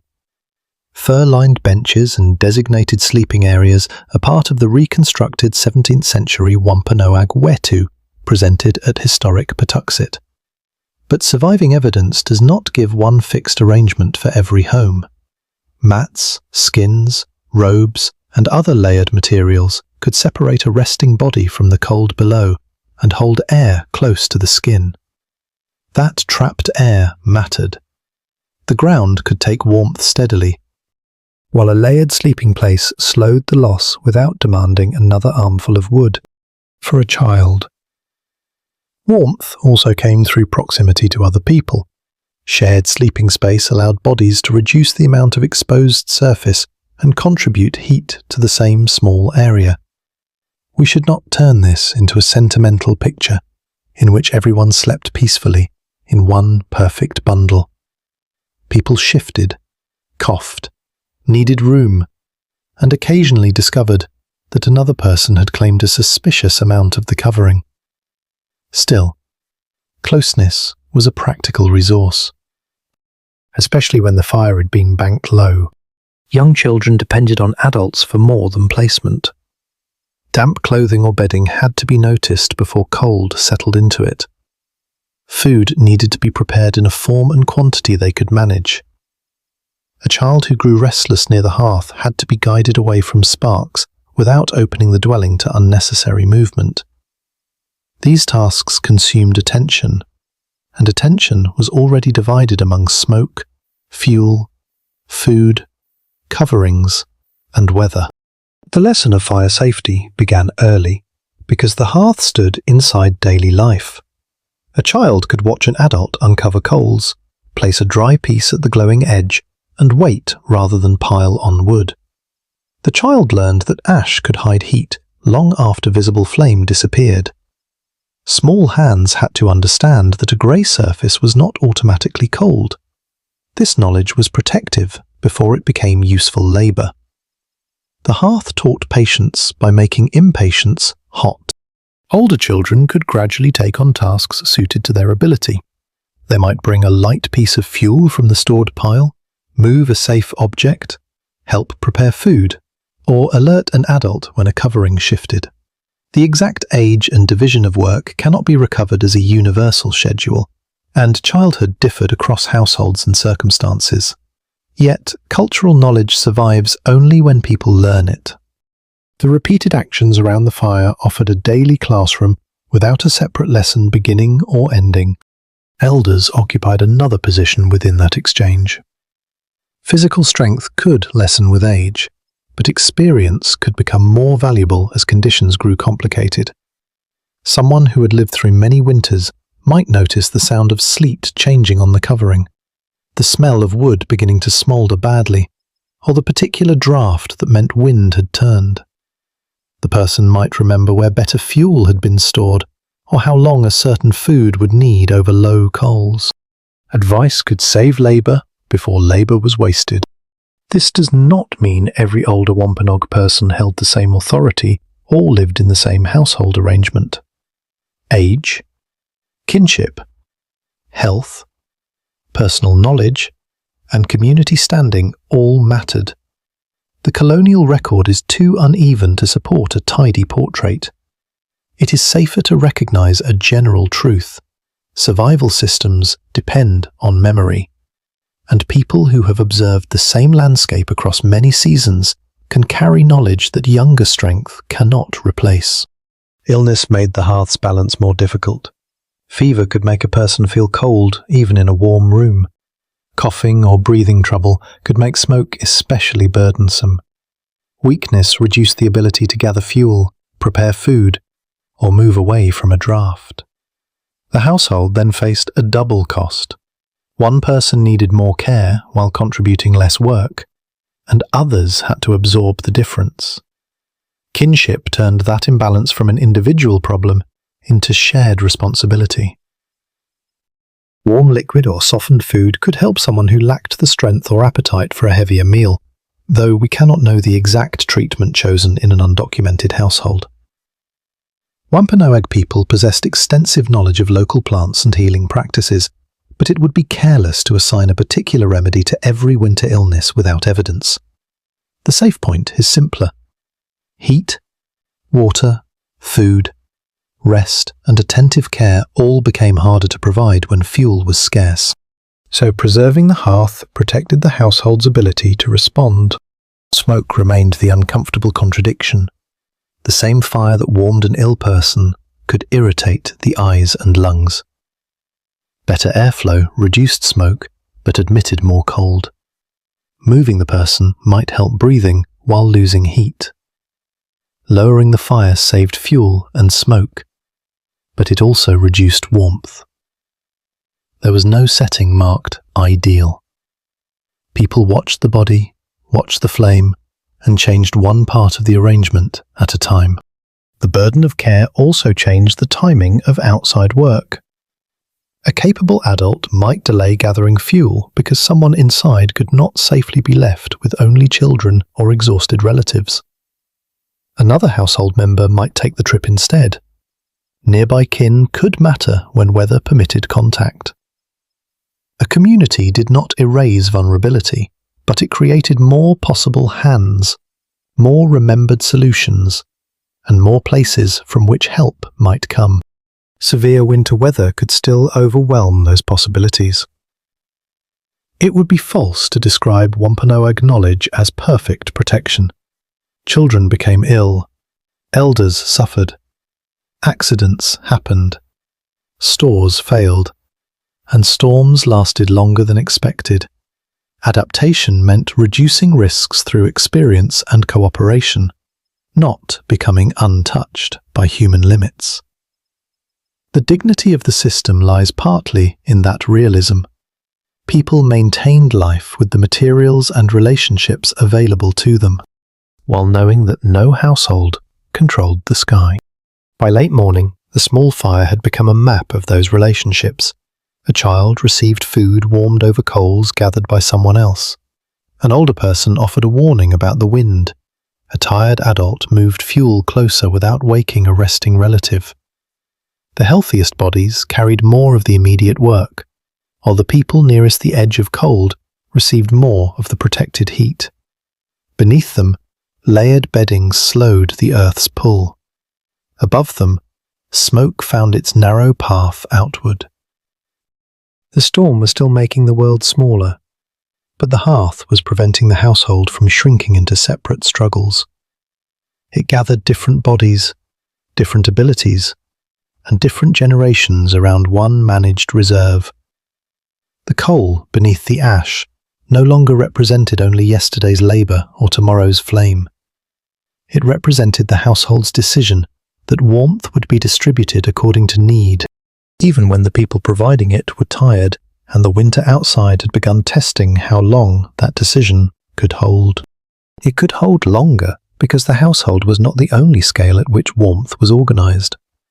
Beyond the woven covering stood other homes, familiar paths, stored resources, and relations of kinship. A winter storm could temporarily narrow that world, burying tracks and making even a short distance difficult, but it did not erase the community around the hearth. The family inside the wetu belonged to a settlement and a homeland whose people had prepared for cold weather through shared knowledge, seasonal timing, and obligations extending beyond one doorway. The exact arrangement of Wampanoag winter settlements varied by place, period, and circumstance. We should not picture every home placed in an identical circle or assume that all families moved according to one calendar. Southern New England communities used different parts of their homelands as seasons and resources changed. More protected locations among woods could reduce exposure to coastal winds, bring fuel nearer, and provide access to fresh water, hunting grounds, or stored foods. Choosing where to spend the colder months could save more wood than any clever adjustment made after the storm began.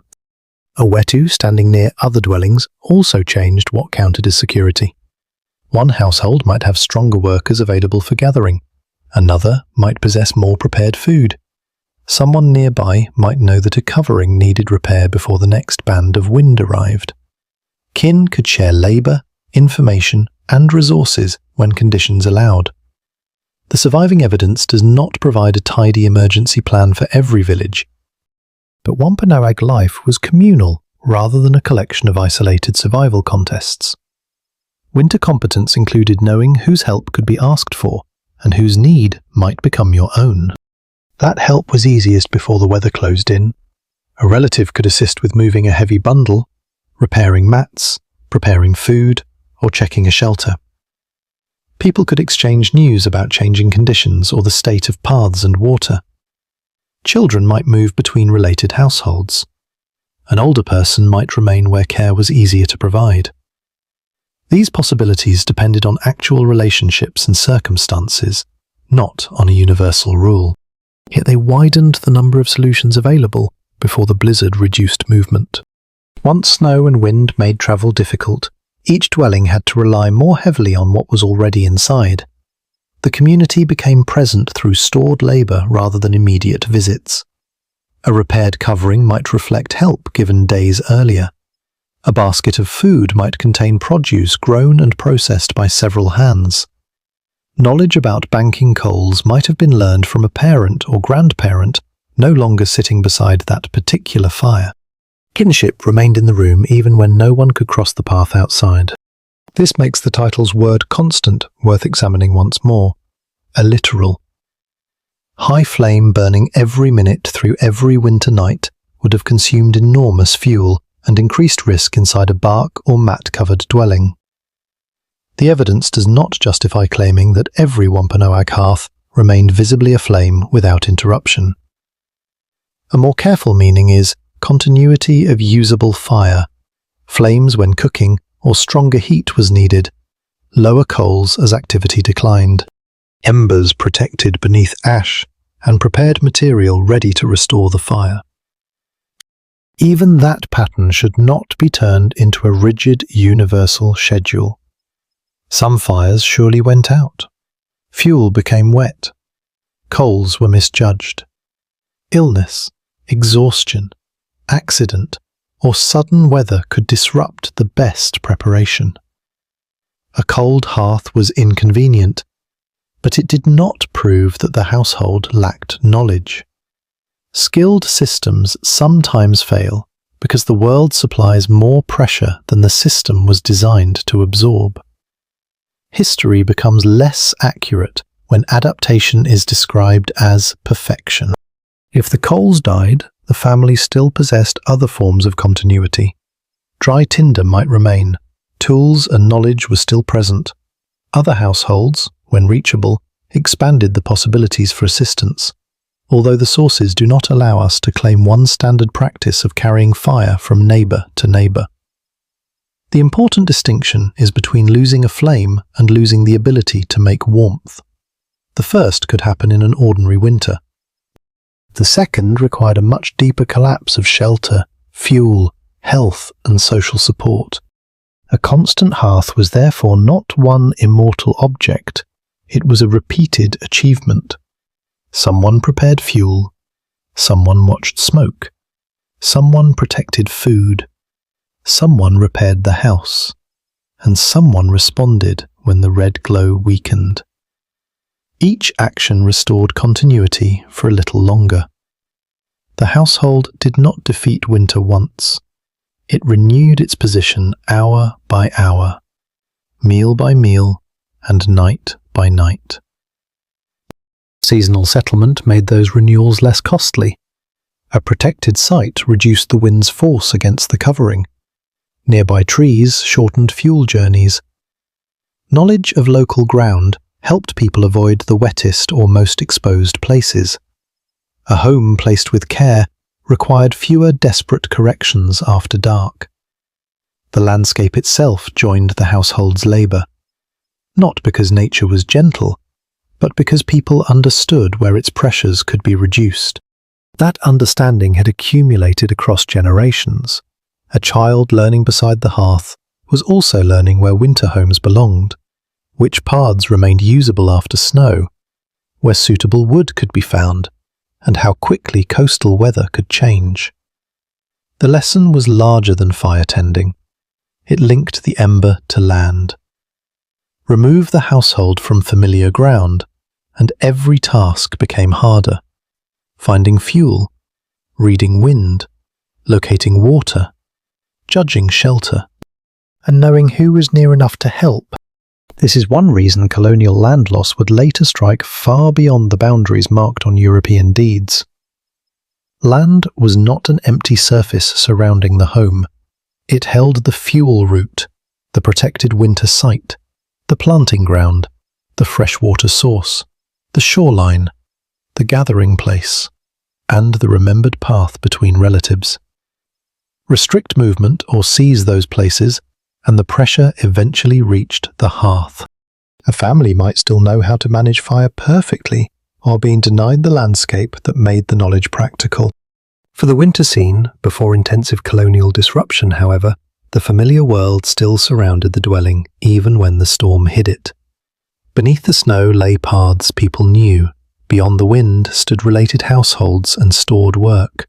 The fire at the centre of the wetu was local, but the system sustaining it spread across the settlement and through the seasons. Its constancy came from connections that could survive temporary distance. By afternoon, the weather might ease enough for someone to lift the entrance covering and look outward. Smoke rose from another dwelling, briefly visible against the pale air. That thin column did not prove that every flame had burned without pause. It showed that another household had also preserved, recovered, or renewed its useful heat. Across the settlement, separate hearths were answering the same storm in different rhythms, each one supported by a web of labour that the surviving colonial descriptions would only partly notice. That partial notice is one of the hardest things to manage when reconstructing the scene. An English visitor might record the smoke, the shape of the dwelling, the food near the coals, or the surprising warmth inside. The same visitor was unlikely to preserve every adjustment that made those details possible. A loosened mat tied down before sunset, a coal checked after midnight, or a child corrected before reaching toward ash, could vanish completely from the written account. Routine skill left fewer words than unusual events.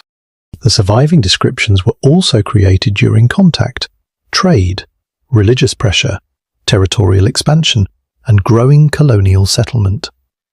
Their authors came with their own languages for house, labour, family, property, comfort, and authority. They compared what they encountered to European life, sometimes with curiosity and sometimes with open judgment. Even a careful observer could describe accurately and interpret poorly.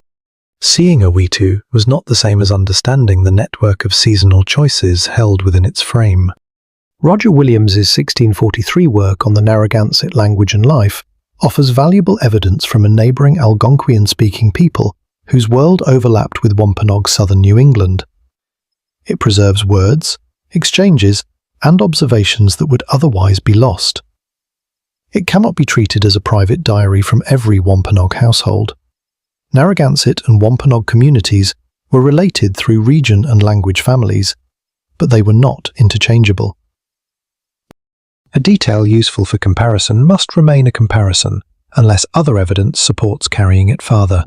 That boundary can feel inconvenient because a smooth story wants every gap filled. We can imagine someone waking to uncover coals. We know the action is physically sensible, and banked embers are a widely documented firekeeping method. What we cannot safely do is invent a named Wampanoag mother performing the same gestures at an exact hour while speaking words no source recorded. The scene becomes warmer when filled with dialogue, but its history becomes colder. Restraint keeps the people in it from becoming characters created for our comfort. Archaeology provides a different kind of witness. Hearth remains can show repeated burning in a particular place. Charred plant material, animal bone, pottery fragments, stone tools, and post patterns can help researchers understand food, activity, construction, and occupation. These traces are powerful because they were left by the life itself rather than by an outsider writing about it. Yet archaeology has its own silence. A burned kernel does not tell us who stirred the vessel. A post hole does not identify the person who replaced a roof covering during sleet. Ash preserves use more readily than intention. Modern Wampanoag knowledge and cultural interpretation matter for precisely that reason. Wampanoag people did not disappear when colonial documents stopped describing a village. Communities continue, and contemporary native educators, historians, craftspeople, and language workers bring forms of knowledge that old colonial pages cannot provide alone. A museum reconstruction or cultural demonstration should not be mistaken for a frozen photograph of one winter night in 1600.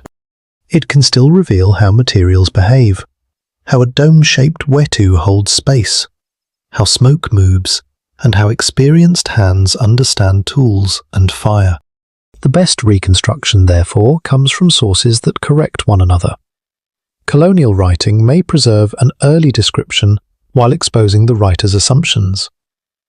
Archaeology may confirm that a place contained hearths, houses, foods, and repeated activity, while leaving social detail uncertain.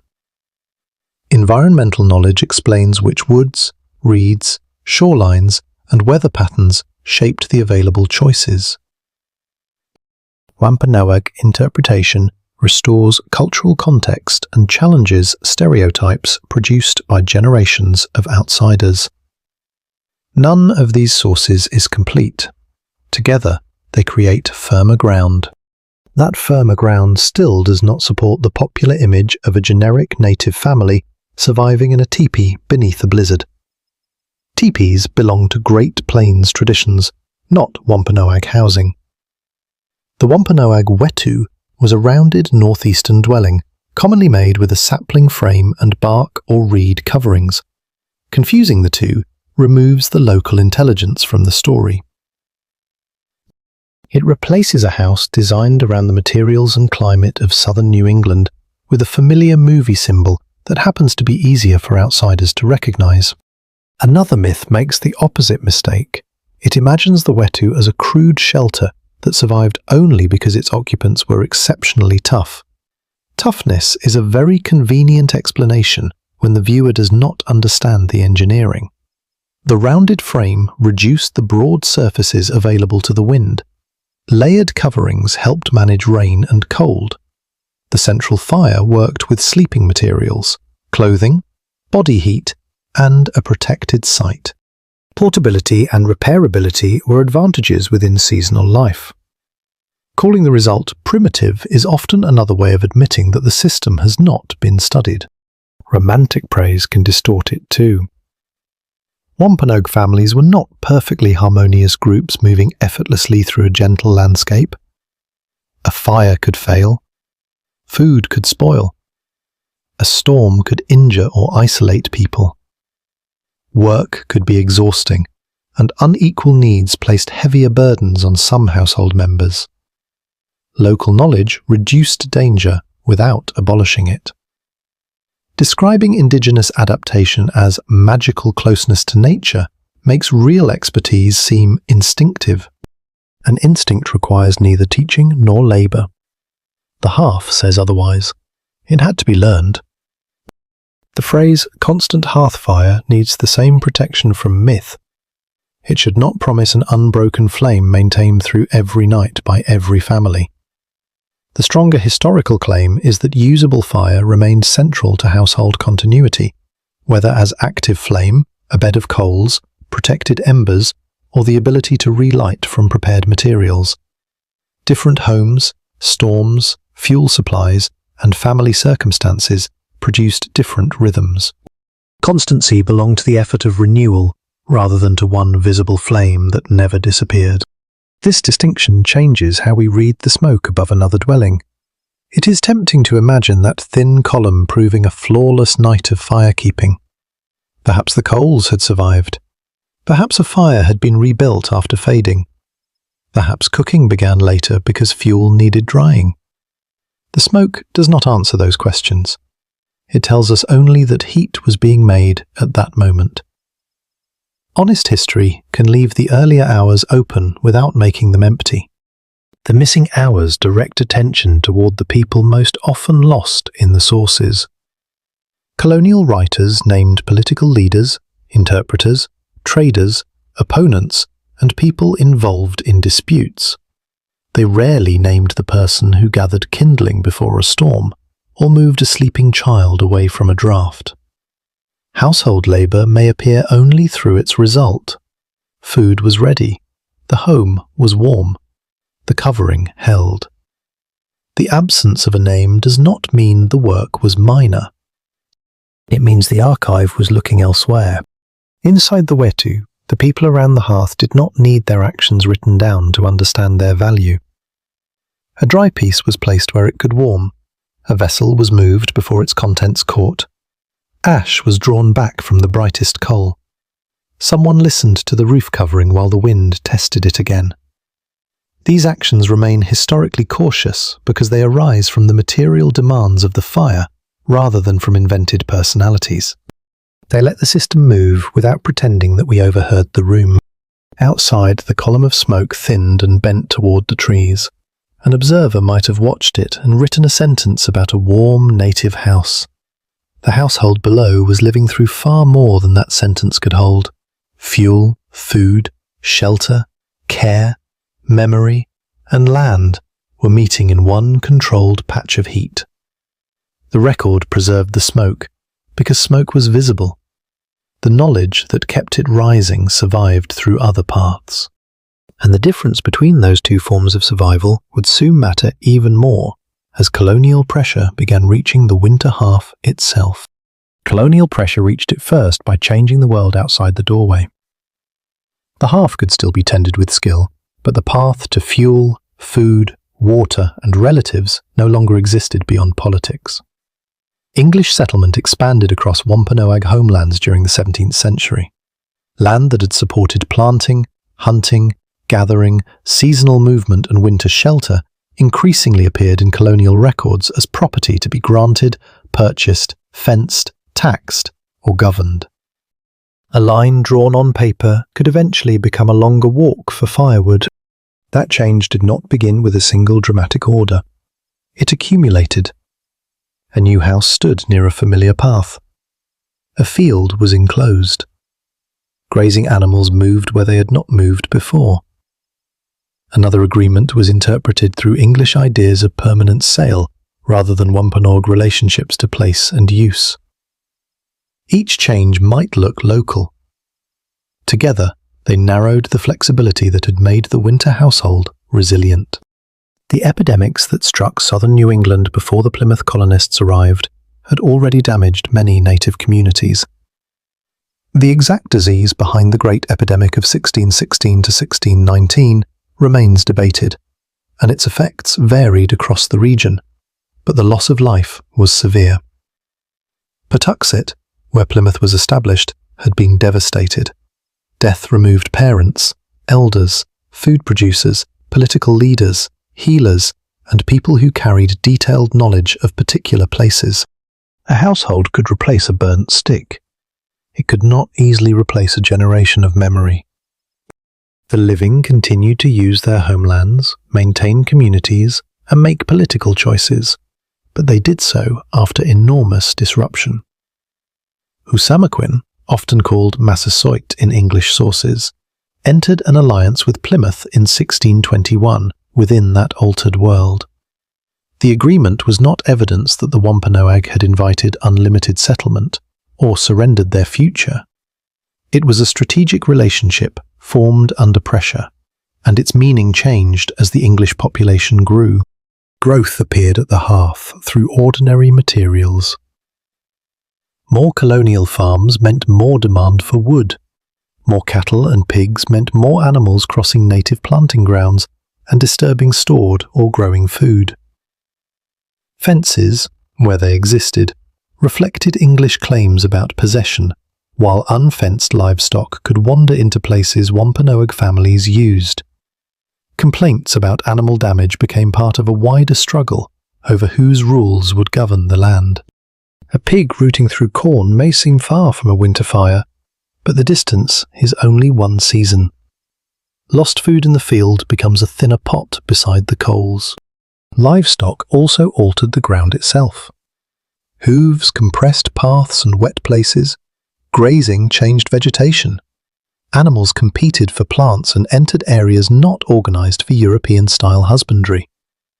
Wampanoag people could hunt animals damaging their resources, yet colonial authorities increasingly treated livestock as protected property and native responses as offences. The household that once solved a food problem through local judgment could now meet a legal problem wearing 4 legs. Firewood carried similar pressure. Trees remained across the landscape, but access was never only a question of whether wood existed. It mattered who claimed the ground, whether a path remained open, how far a person had to travel, and whether seasonal movement was still possible. A more distant fuel source cost extra time and bodily heat. It also increased the chance that wood returned wet. The consequence entered the wetu as smoke, fatigue, and a smaller reserve beside the hearth. Colonial settlement could also make a protected winter location harder to use. A site chosen for nearby woods, fresh water, and shelter from coastal wind might become surrounded by farms, roads, livestock, or competing claims. Families did not simply stop understanding the land. The land available for that knowledge to operate was being reduced. Expertise remained, but its working space narrowed. Missionary settlements and colonial legal structures added another form of pressure. Some Wampanoag communities adopted Christianity in varied ways, sometimes through conviction, sometimes through political calculation, protection, family connection, or combinations. The surviving records cannot fully recover. Communities identified by colonists as praying towns could retain portions of land or local organisation, yet they also came under English legal and religious expectations. Protection arrived attached to supervision, which is a familiar colonial bargain, and rarely a generous one. The winter hearth did not suddenly become English because a missionary preached nearby. Wampanoag families continued to carry their own knowledge, kinship, foodways, language, and relationships to place. Cultural change was uneven and negotiated. Some households used introduced tools or materials without abandoning indigenous systems. Others faced direct pressure to alter settlement, worship, dress, government, or family life. The historical record often labels these changes as civilization, improvement, or conversion. Words that make coercion sound remarkably tidy. Inside the dwelling, the practical questions remain stubbornly physical. Is there enough dry fuel? Can the stored food last? Who is healthy enough to gather more? Is the winter site still accessible? Can relatives reach one another? Colonial authority did not need to stand beside the fire to effect the answers. It could act through a deed, a damaged field, a court judgment, a closed path, or a nearby settlement consuming the same wood. The source record becomes sharper around disputes because colonial institutions documented property, punishment, conversion, and war more readily than domestic continuity. A complaint about livestock might survive. The meals reduced because of that damage usually do not. A deed might preserve English names and boundaries. It rarely records the person walking farther for bark, reeds, or wood after access changed. Once again, the archive notices the rule more clearly than the body paying for it. By the 1670s, accumulated tensions over land, sovereignty, law, livestock, colonial expansion, and political control contributed to the conflict known in English as King Philip's War, led on the Wampanoag side by Metacom or Samaquin's son. The war would bring catastrophic death, displacement, enslavement, and destruction across southern New England. Yet even before open warfare, the household system had already been under pressure for decades. Catastrophe arrived after many smaller intrusions had made ordinary continuity harder. This does not mean every colonial encounter followed one path, or that every Wampanoag community experienced change at the same speed. Aquina, Mashpee, Pokanoket, and other Wampanoag communities had distinct histories shaped by geography, leadership, colonial neighbours, missions, conflict, and later state policies. Some families remained on parts of their homelands, some moved, joined other communities, or adapted under severe constraint. Continuity survived, but it did not survive untouched. The smoke above the wetu now carries a second meaning. Earlier, it marked a temporary agreement between fire, shelter, and winter air. Under colonial expansion, it also marked indigenous life continuing on land increasingly described by others as available, improved, or owned. The family below still watched the coals, prepared food, and shifted coverings against the wind. Beyond the doorway, however, another system was learning to count trees, fields, animals, paths, and even people according to rules that could make a familiar winter world harder to reach. Those rules became deadly when war broke the ordinary routes between hearth and homeland. During King Philip's War, beginning in 1675, Wampanoag and allied native communities fought against expanding English colonies under pressures built through decades of land loss, legal intrusion, damaged sovereignty, and political mistrust. Colonial towns were attacked, native communities were attacked, food stores were destroyed, people were killed, and many families were displaced. The conflict was not a sudden winter storm. It was a human-made disaster that could burn the shelter, scatter the household, and make every familiar source of warmth dangerous to approach. A hearth could survive bad weather because the family knew where to gather fuel and where to find help. War attacked both forms of knowledge at once. A wooded path that had led to dry branches might now cross contested ground. A neighbouring dwelling that had offered food or labour might be empty, destroyed, or unreachable. Smoke rising from a fire could reveal a family's location. The same sign of life that once reassured nearby relatives could become a risk when armed parties moved through the landscape. This changed the meaning of firekeeping again.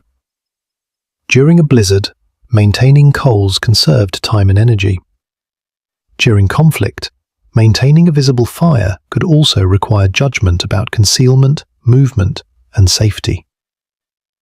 We do not possess a complete record of how every displaced Wampanoag family handled those choices, and it would be wrong to invent one standard wartime routine. The material pressure is clear enough. A household forced away from its prepared winter site lost more than walls. It lost stored fuel, dry coverings, food reserves, bedding, known water access, and the carefully arranged space in which an ember could remain useful. A family moving under pressure might still carry knowledge, tools, portable belongings, and perhaps living coals when circumstances allowed. Fire has often travelled with people in many societies because an existing ember can be easier to use than beginning again.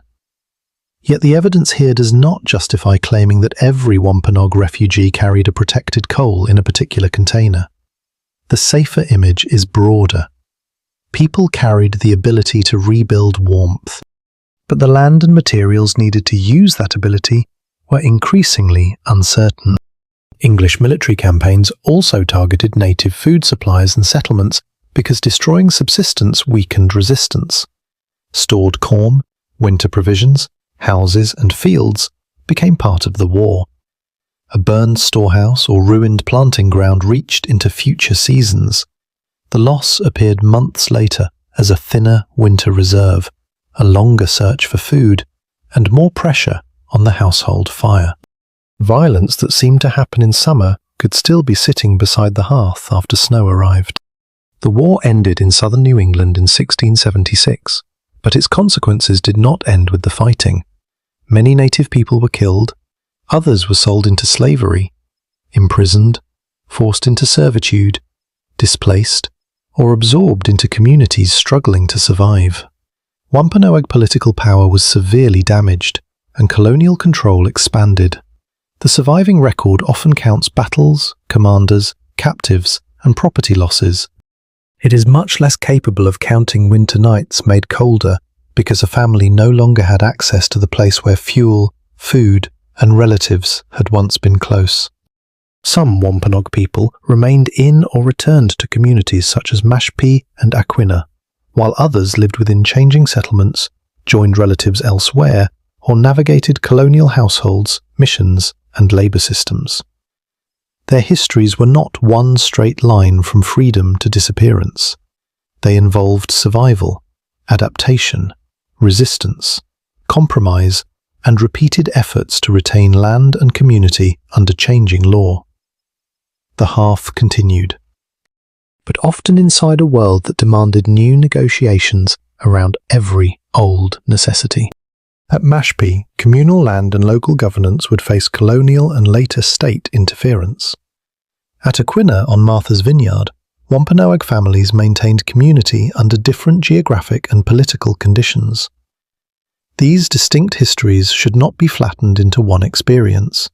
An island community, a mainland settlement, and a family living nearer a colonial town encountered different pressures. What connected them was not identical daily life, but the continuing need to turn limited land, fuel, food, and kin support into household continuity. Introduced materials could enter that continuity without replacing its Wampanoag foundation. Metal tools might alter the speed of cutting or shaping wood. European containers, cloth, or foods could be adopted, traded, repurposed, or rejected, depending on access and preference. A household using an iron pot did not stop being Wampanoag. Material change is not cultural surrender. People select useful objects while giving them meaning within their own relationships. Much as a new piece of fuel enters an old hearth without changing who gathered around it. Christian practice also developed in varied ways among Wampanoag people. Some families embraced forms of Christianity while preserving kinship, language, land claims, and indigenous identity. Others resisted missionary authority or interpreted new beliefs through existing understandings. The colonial record often treated conversion as a clean before and after line because administrators liked clean categories. Household life was rarely so cooperative. A prayer, a metal pot, an English-style garment, and a Wampanoag food tradition could occupy the same room without agreeing to the historian's preferred labels. Language carried another kind of heat. Wampanoag words named the land, relatives, plants, foods, actions, and relationships through which winter life made sense. Colonial pressure and later schooling policies damaged the transmission of indigenous languages, but cultural memory did not depend upon written English alone. Knowledge survived in families, place names, community practice, oral teaching, and records that later generations could reclaim and reinterpret. A word remembered or restored can reopen connections that an archive had treated as closed. That continuity prevents the story from ending in 1676. Wampanoag communities remain present. Their survival is not evidence that colonial violence was somehow overcome without lasting cost. It is evidence that disappearance, repeatedly predicted or assumed by outsiders, did not occur. Families continued to adapt, assert identity, protect community, and preserve knowledge under conditions they had not chosen. The hearth offers a careful way to understand that endurance. An ember does not survive by pretending the ash is harmless or the fuel unlimited.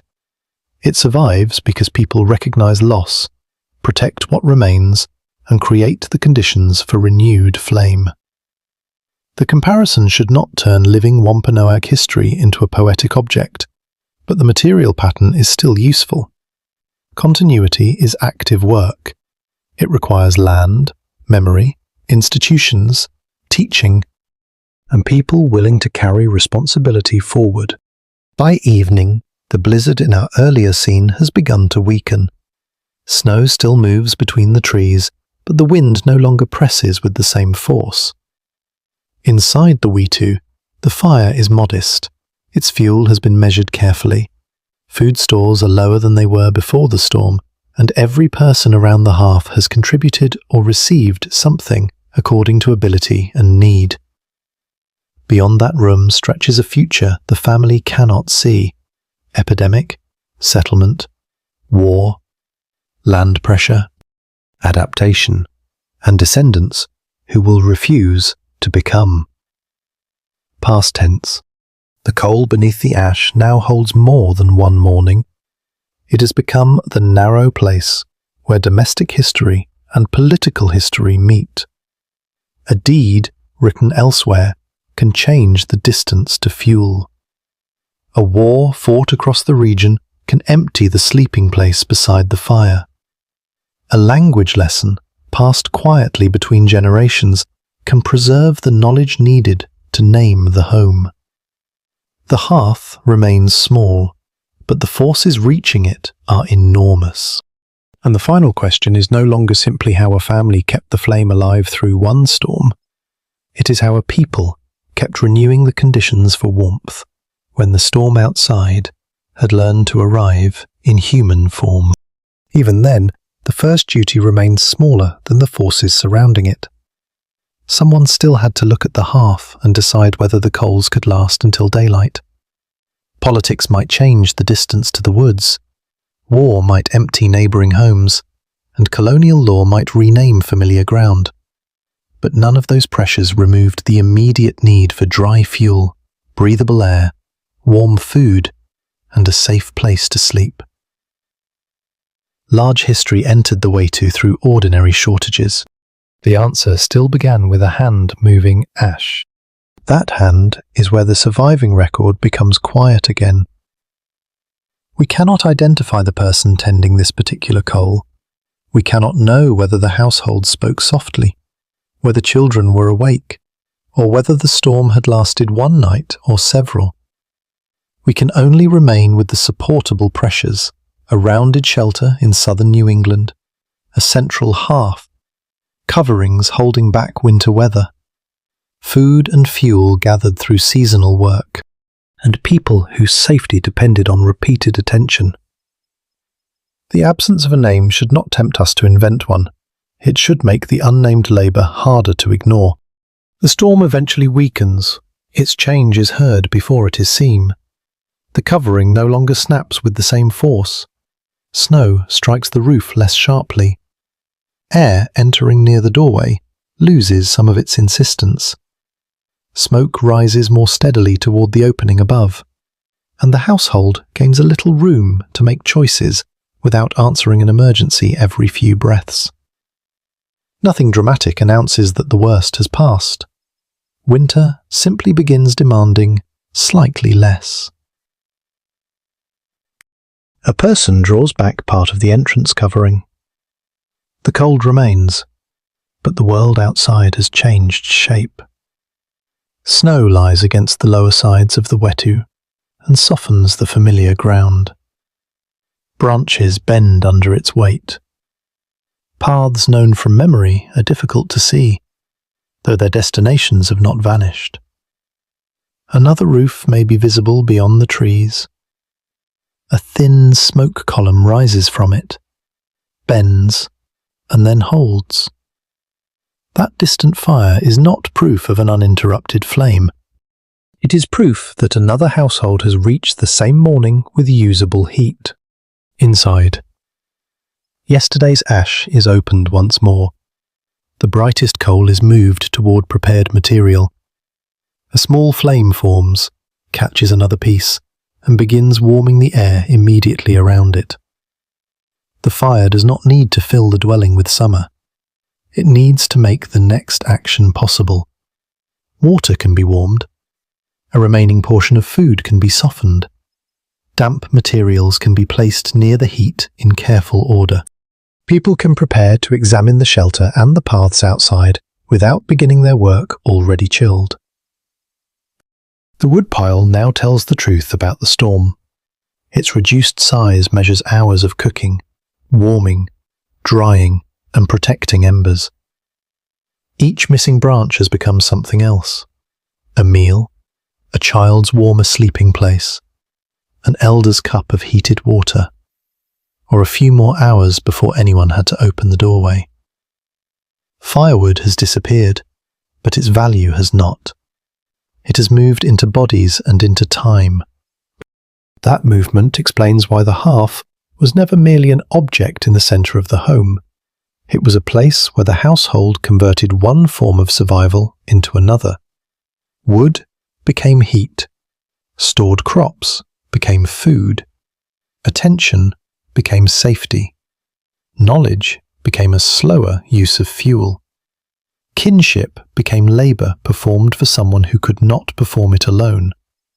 Land became shelter, bedding, fuel, water, and the roots connecting one family to another. The flame made these exchanges visible, but it did not create them by itself. When colonial pressure narrowed access to land, every one of those exchanges became more difficult.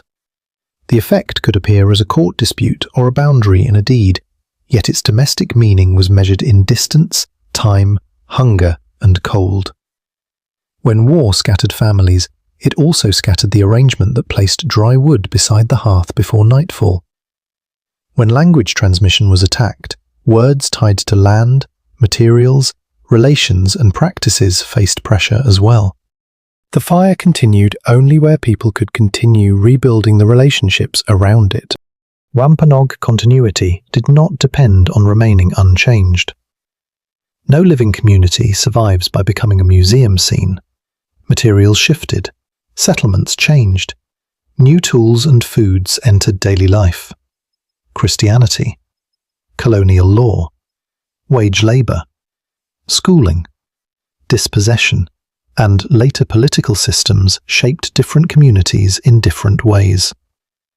Wampanoag people selected, resisted, adapted, remembered, and rebuilt under conditions that varied across Mashpee, Aquinnah, and other parts of the homeland.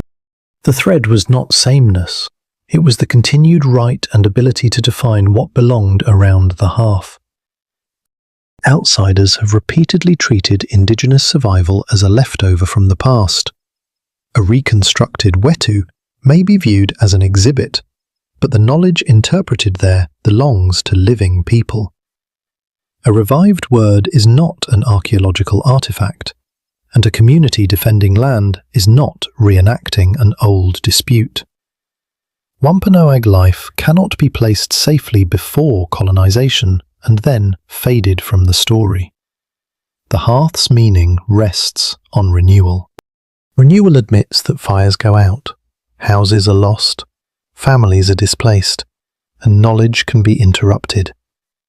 It also recognizes that continuity can be rebuilt from what remains: a remembered method, recovered word, protected place. Family teaching or community institution can serve as a banked coal. None is sufficient alone. Each becomes powerful when surrounded by support and people prepared to act. The archive cannot show every renewal. Colonial pages preserved the names of governors, missionaries, military leaders, and men signing agreements more readily than the names of people maintaining domestic life. They counted acres and livestock more readily than nights of lost sleep. They recorded houses destroyed during war more readily than the long work of making another place livable. Yet absence from the page did not remove those actions from history. The warmth in any surviving household had to come from somewhere. Back in the winter dwelling, the morning fire grows only as large as necessary. Snow is brushed from the entrance. A covering is checked where the wind pressed hardest. Someone judges whether the nearest path can be used. The people inside eat, warm themselves, and prepare for work that the storm postponed. The wetu has not defeated the Atlantic winter. It has carried the household through one difficult interval by joining architecture, stored resources, learned attention, and care. Soon the smoke above the roof becomes easier to see against the clearing sky. It passes through the opening that could never be sealed completely, because the same house that resisted the storm also had to breathe. That narrow opening held the whole winter problem: keep enough warmth inside, let enough smoke escape, and adjust whenever the wind changed the terms. Wampanoag families maintained their hearths through that balance, not through endless flames or effortless endurance. Below, ash settles around the new bed of coals. The storm has buried the path, but it has not erased where the path leads. A child watching the fire can see an older hand place one dry piece at the glowing edge and wait. No speech needs to be invented for the lesson to exist. The flame catches because the fuel was prepared, the coal was protected, and someone knew not to hurry. For a moment the fire is small enough to fit beneath that hand. Above it stand the curved saplings, layered coverings, and smoke opening. Beyond them lie snow, trees, water, related households, old roots, and the homeland whose history cannot be contained by colonial paper. The coal brightens, and the next piece begins to burn. What survived the blizzard was never an isolated flame. It was the knowledge of how to leave something living beneath the ash.